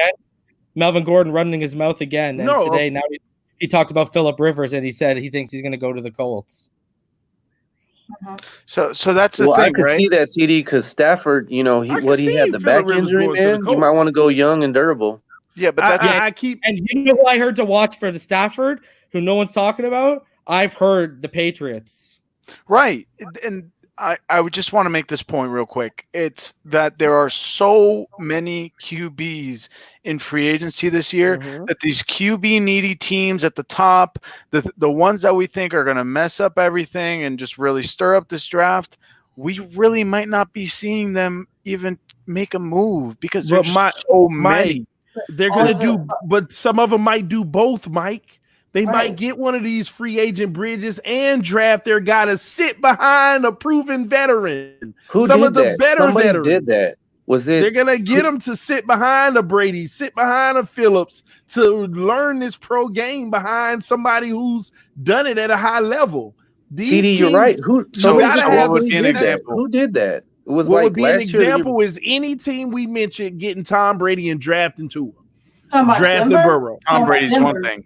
Was it Denver? Rivers. It doesn't matter. Rivers got time. Rivers has 5 years or 3 years. Whatever Wasn't you it want. Washington? I'll give him like 3. You can tell remember Alex Smith was already hurt. His arm's starting to die. 3 years, 3 drafts. 3 rounds of QBs. Brought over Flacco and then drafted like Drew Lock or something like that. My whole thing is, check this out. If I'm Detroit, all right.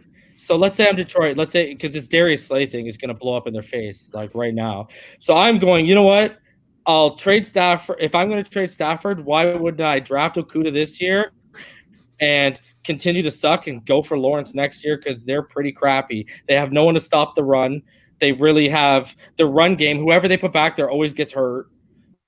You know what I mean? Like in terms of possession, they haven't been the same literally since they lost Golden Tate when you look at the possession numbers for them. Exactly. So like why wouldn't I just say, you know what? Let me go for Trevor Lawrence and get the best. Like I say, the best gap right now is corner 1 to corner 2. So why wouldn't I go get Okudah if I'm losing Darius Slay, and then next year I'm just going in all in on basically trying to get Lawrence or Justin Fields. Well, they might not be in because position. the coach's job's on the line. Isn't he in a win now predicament? The GM came out and said in January that they're in a win now mandate. That's a problem to me. That means they need to do it in 1 year.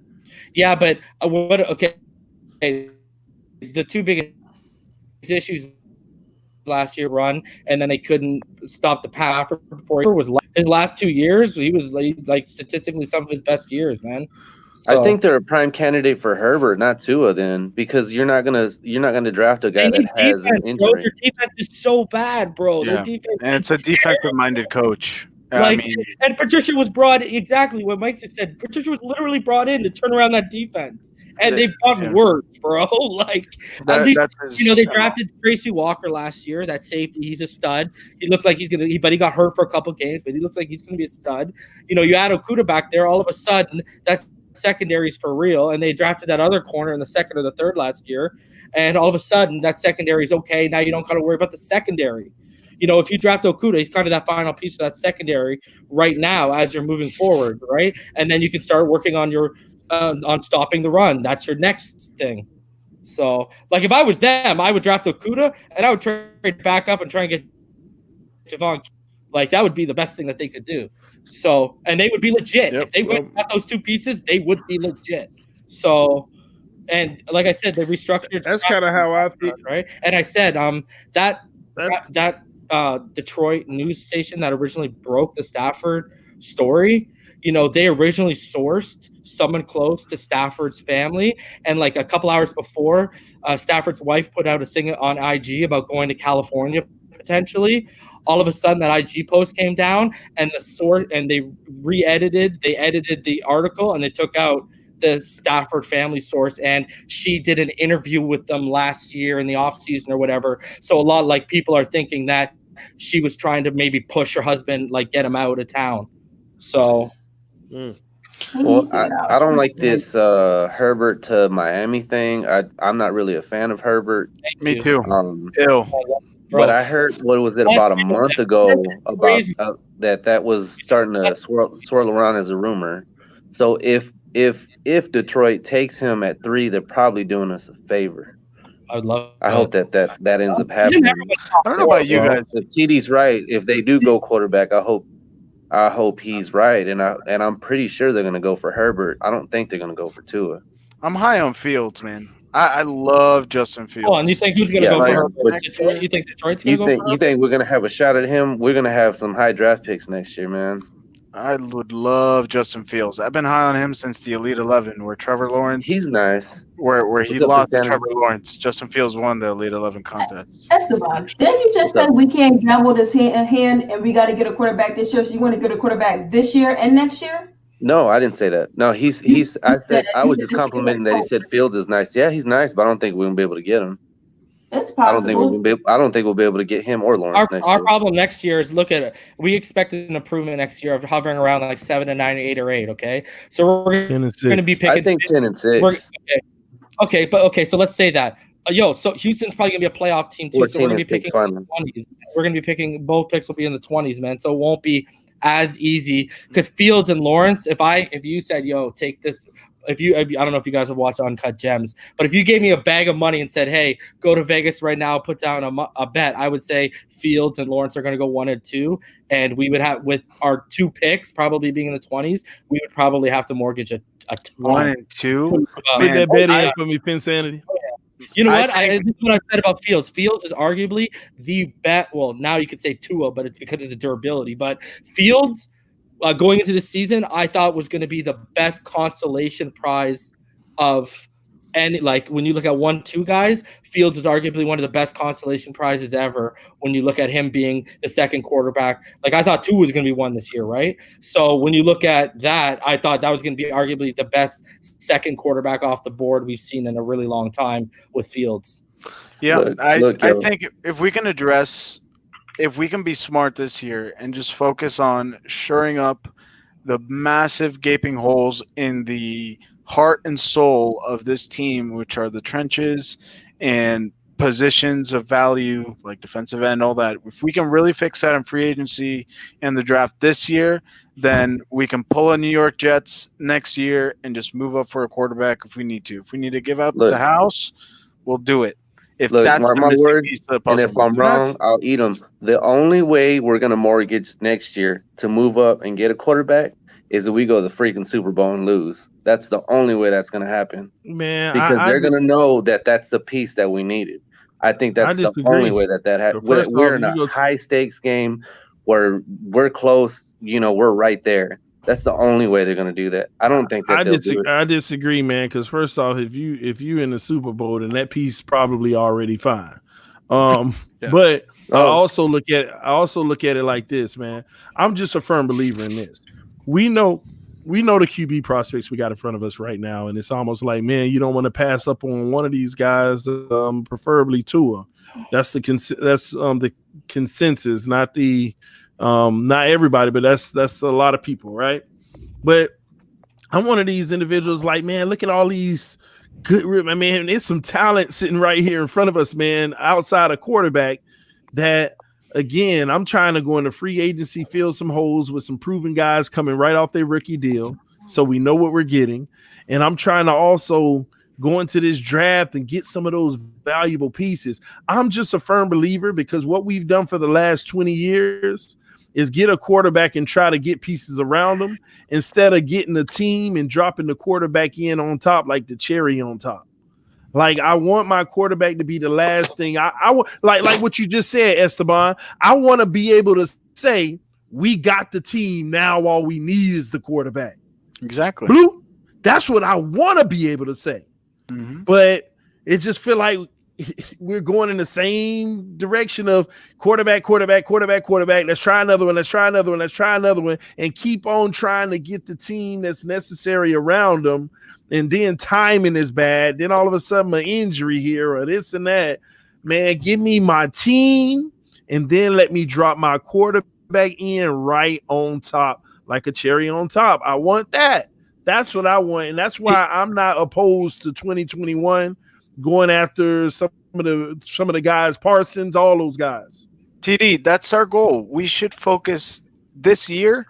This is our number one goal, man. No, our number one goal should be get the most amount of starters with our draft picks. Period. Get starters. Get starters. Period. If we come out of this draft and offseason with over 5 starters, I would be happy. Honestly, like. Point. That's it. I want over 5 starters for 2021 and good starters at that. 2020, yeah. So wait, you said 5 from free agency and the draft combined? Yeah, maybe it should be more, right? Maybe I should aim for like 6. I think that would be a good number. I mean, I was just trying to clarify statements. Yeah, no, you're right. You're right. But I just hope they want do it starters. intelligently, That's all man. I just want. hope that they're watching that pocketbook pretty good. You know what I mean? I hope they watch their books good while they're doing it, or planning for the future, and not just you know. Yeah, I think I'm that's just asking huge. for 8. I want 8. Yeah, people are saying it. We should be able to get 7. I agree. I think 7's the number. Let's get 7 starters. It goes back to my statement. How many, careers, how many quarterback careers have, the Browns destroyed because they just thought bring in, this highly recruited guy, this, highly graded guy, this cookie cutter, he should fit our scheme guy, but we still suck. The Browns' problem is what Ball Game and Reason, and I believe TD's mentioned, is that they don't give that guy time to develop. They just throw him in there with nothing. That's what they've always done. They draft and they throw him right in. Or we underestimate once again, y'all. Y'all see how we talking about giving a guy time to develop? There's a way you don't have to give him time to develop. Now, we all in agreement of sit 1 year, but giving someone time to develop, that really starts when you start them and you're giving them time to develop then. But there's a way where you can skip that whole process. Hold on. Put a team around him that's going to hide his flaws as he develops them. Like all these quote unquote elite quarterbacks, do we not realize what they have around them? They have people who are guaranteed going to catch the ball. They have almost guaranteed 5 seconds to throw the ball. Like Mahomes is a talent, and I think Mahomes is elite. Now, I said I think because y'all already know my rule. Catch me when you get that deal and you got less talent around you. I want to see what you do then. But I want to step out on a limb and say I think he's elite, right? But are we sitting here and ignoring that we got an elite guy that gets 5 seconds to throw the ball? I'm not saying that if they only gave him 3 that he wouldn't still deliver. But when you make it that much easier for him, the game slows down. Processing is easier. You can now be creative. Helps that learning curve. Yeah, you can now use your peripheral on the first read because you just want to check out that second one that might even be better. Bro, I mean, this is what you're giving them. You're giving them a beautiful football life. And it's crazy to me, man. I mean, we ignore guys like Nick Foles. Nick Foles had an all-star team around him that year. They went for broke in Philly. They paid the money. They brought in almost everything. Nick Foles was behind beauty. It was so easy for him. He went toe-to-toe with Tom Brady in the Super Bowl, won throwing 500 yards almost. Unsung heroes. That's what they like. It was just a thing of beauty. Brady set the record for the most passing yards in a Super Bowl game and a playoff game. And in that same game, didn't Foles throw for like 466 where Brady did like 505 or something? That team was just, brother, Carson Wentz was even having an MVP season before he got hurt, too. Yeah, exactly. But look at the money that got Foles as if he was that guy. And I mean, and that's another thing, TD, though. Like, and I've said this before. We said this before. I forget who we were talking about when I said the whole scouting team should be fired. The tape is out left on these other teams. You've seen that, like, he's a perfect example of, I hate to give DM props, but he's almost a perfect example of a scheme fit. Like, you've seen the examples, they're out there. I don't know why the money was given to him, and now they're stuck with a guy in Gardner Minshew, who no one predicted would take the reins, and now he's probably the starter moving forward. So they're stuck now with all that money. Yeah, and it's Simbi, man. This comment, TD, a good QB can get you an extra 2 to 3 seconds. At times. Not with a bad line.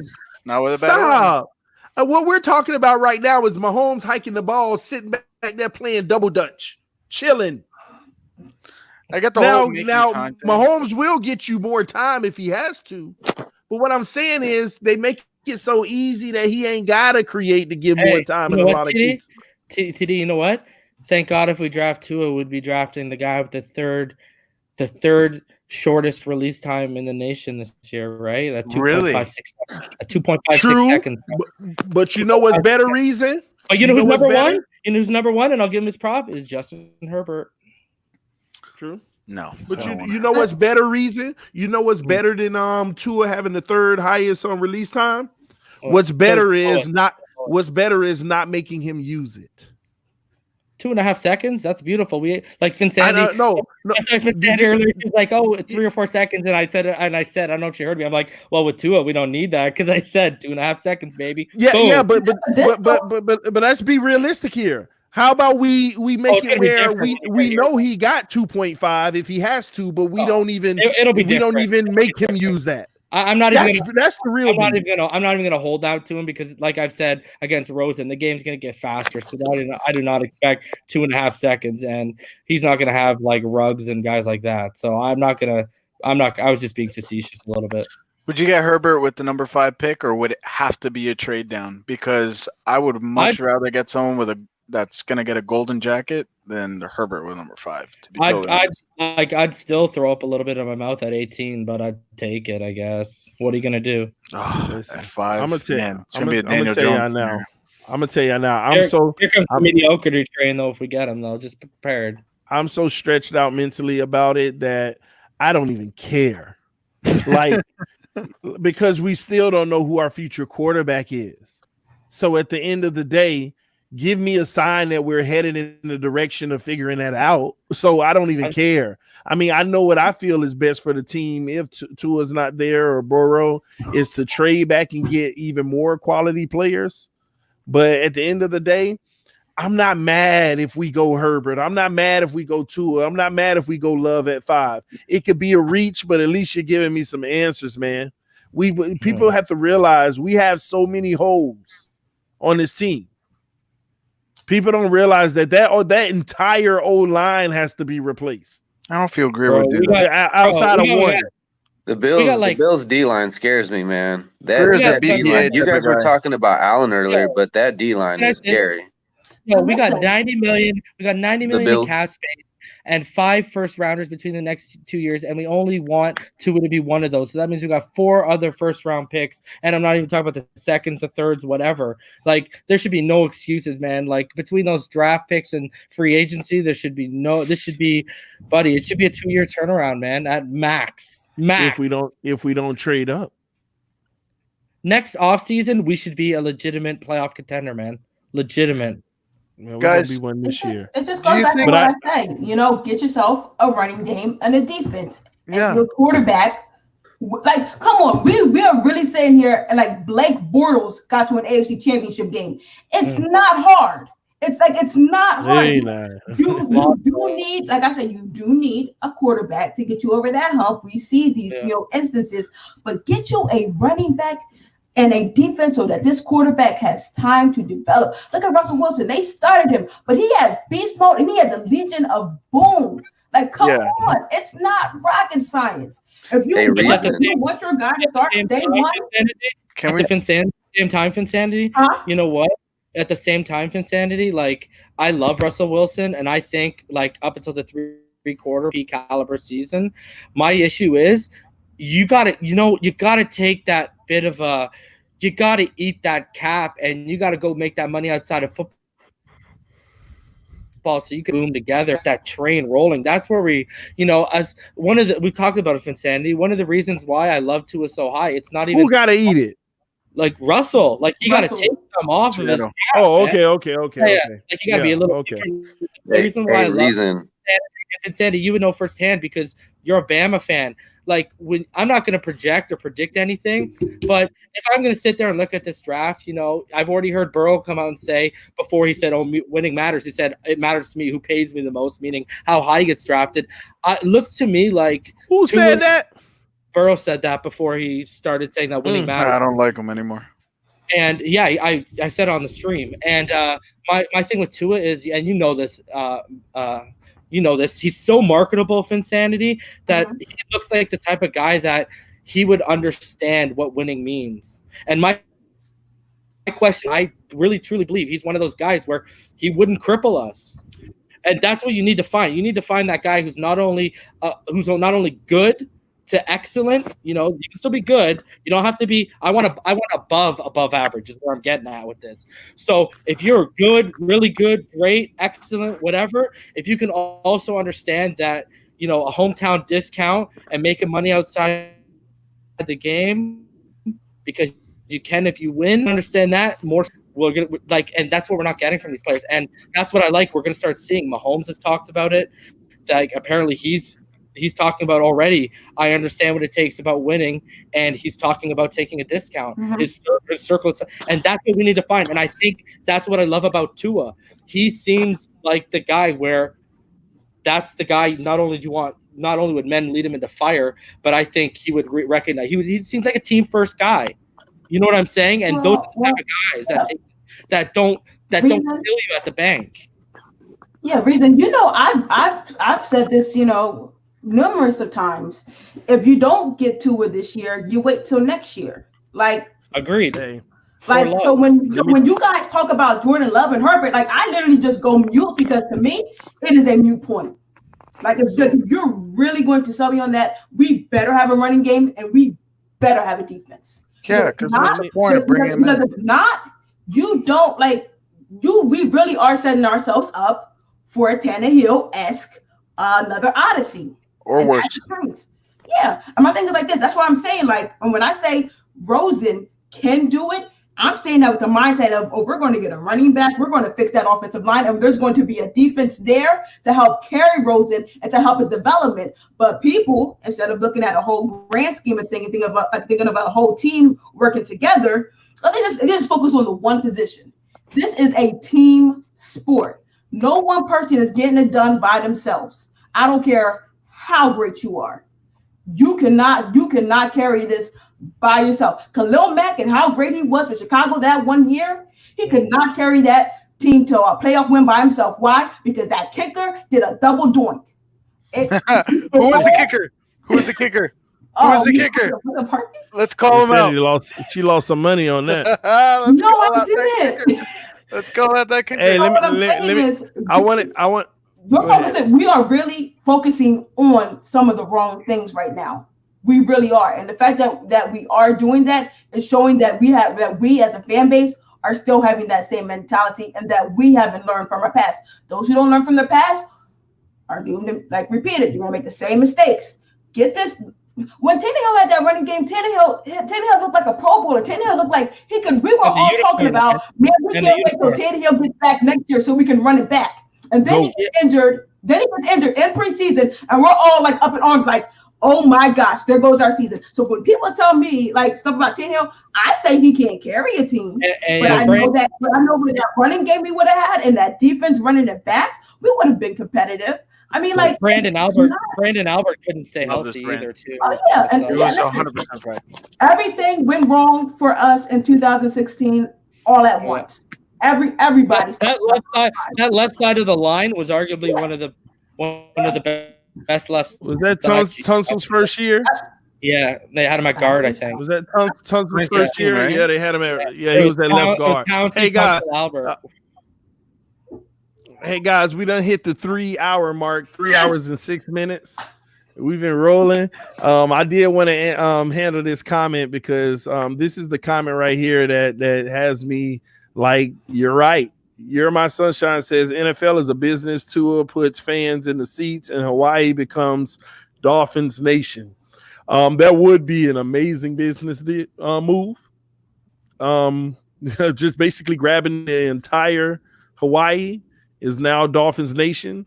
The travel, the money, the revenue that's going to generate. Having Tua in Miami would be massive.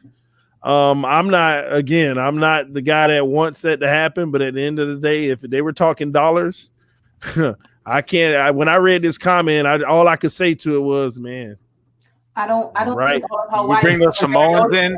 Hey, I want to post. Hawaii became a Tennessee fan when Mariota got drafted, but I mean, hey, but Mariota wouldn't Tua. He doesn't have Tua's charisma, man.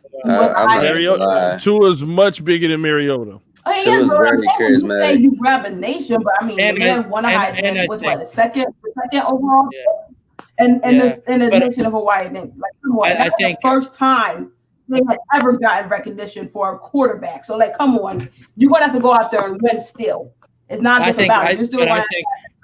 I think Tua's way more polished of a passer than Mariota was coming out, and the thing is, I like Tua's chances at winning in the NFL, and if he wins, oh boy. Like I've already heard people talking about like in interviews saying, oh, so some people are saying you might be one of the most marketable players in the NFL. Da, da, da, da, da.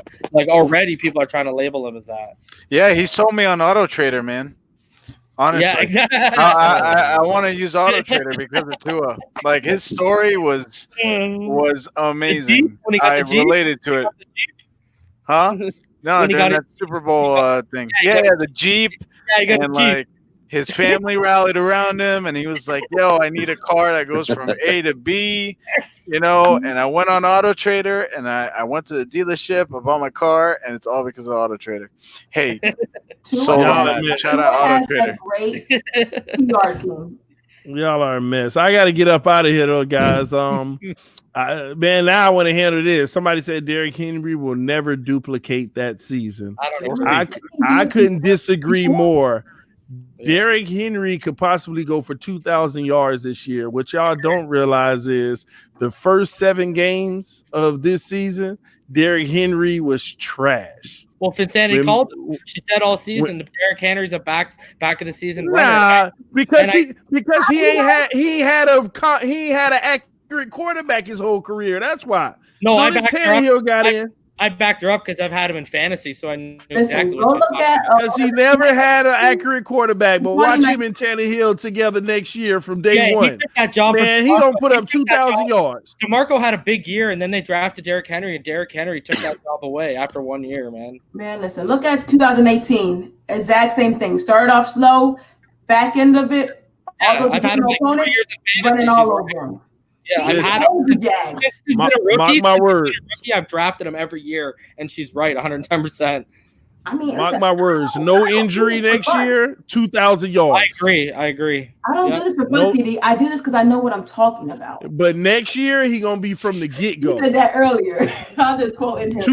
2,000 yards from the get go. I've never seen anything like Derrick Henry, man. I've never seen that. Dude freaking rush for a first down every time he touched the ball. Derrick Henry, future Auto Trader.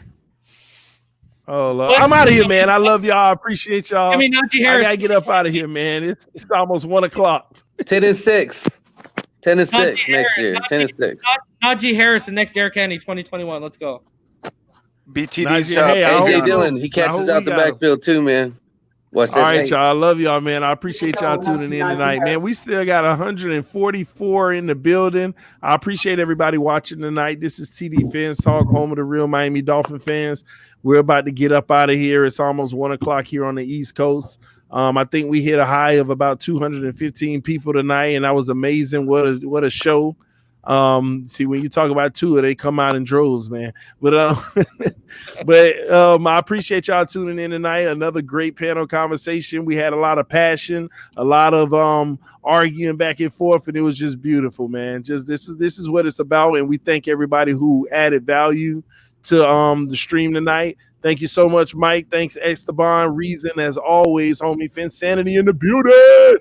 And we gotta get EM to add what you sent me earlier, Finsanity. He started it. He started the group, so I got to get him to do it. But Mr. Ballgame was just chilling. He was all in the comment section tonight. But that's what's up, bro. Yeah, he was taking EM slashing a Rosen. It didn't go over well in the comments. Hey, they said Mr. Ballgame might have had that burner account right now as the number 1 EM. But we'll see when they're gonna get this last match going, the Super Bowl of Madden. And you know what? I thought about it, man. When the new PlayStation come out and I get it, what we gonna do? We're gonna probably have like one night a week. We're gonna do a Madden tournament.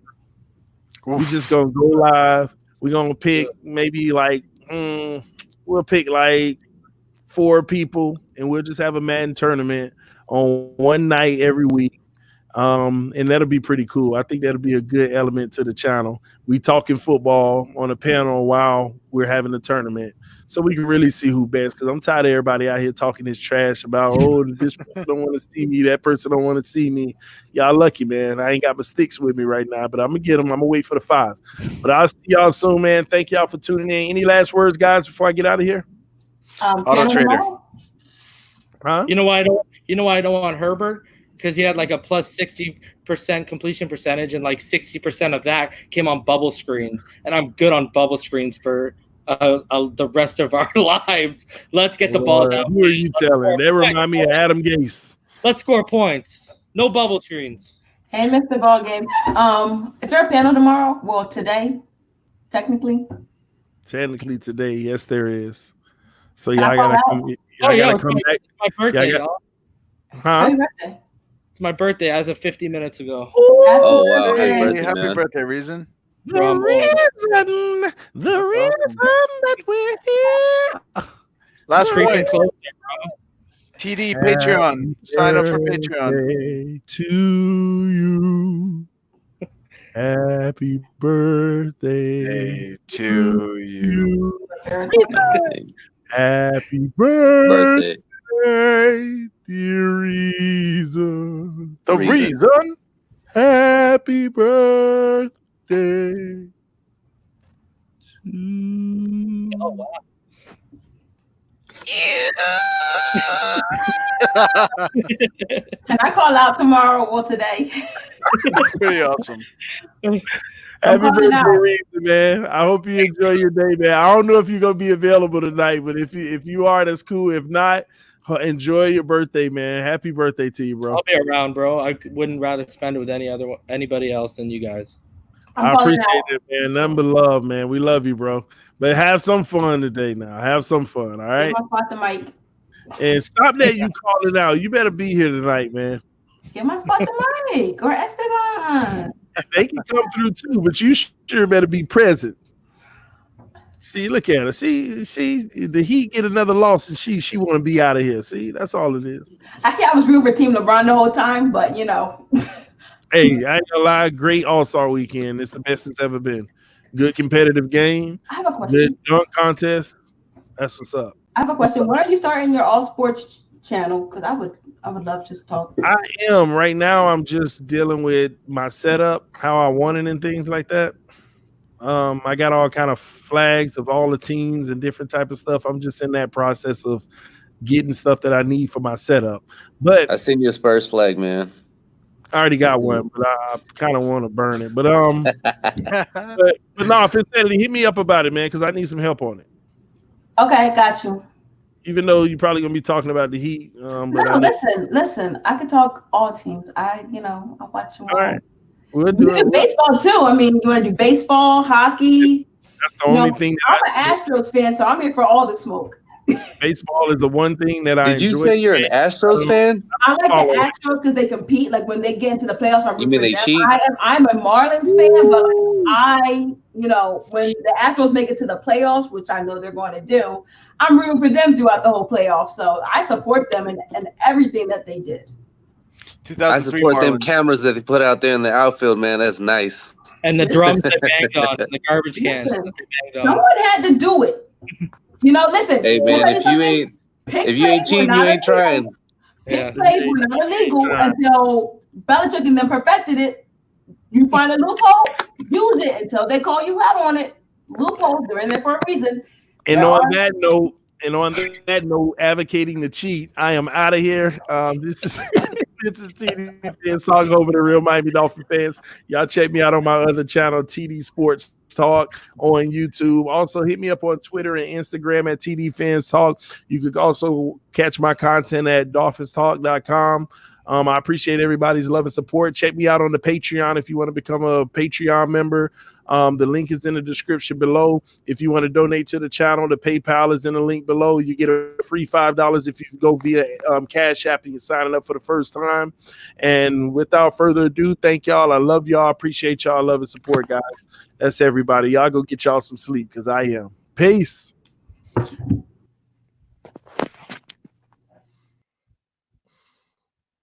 The reason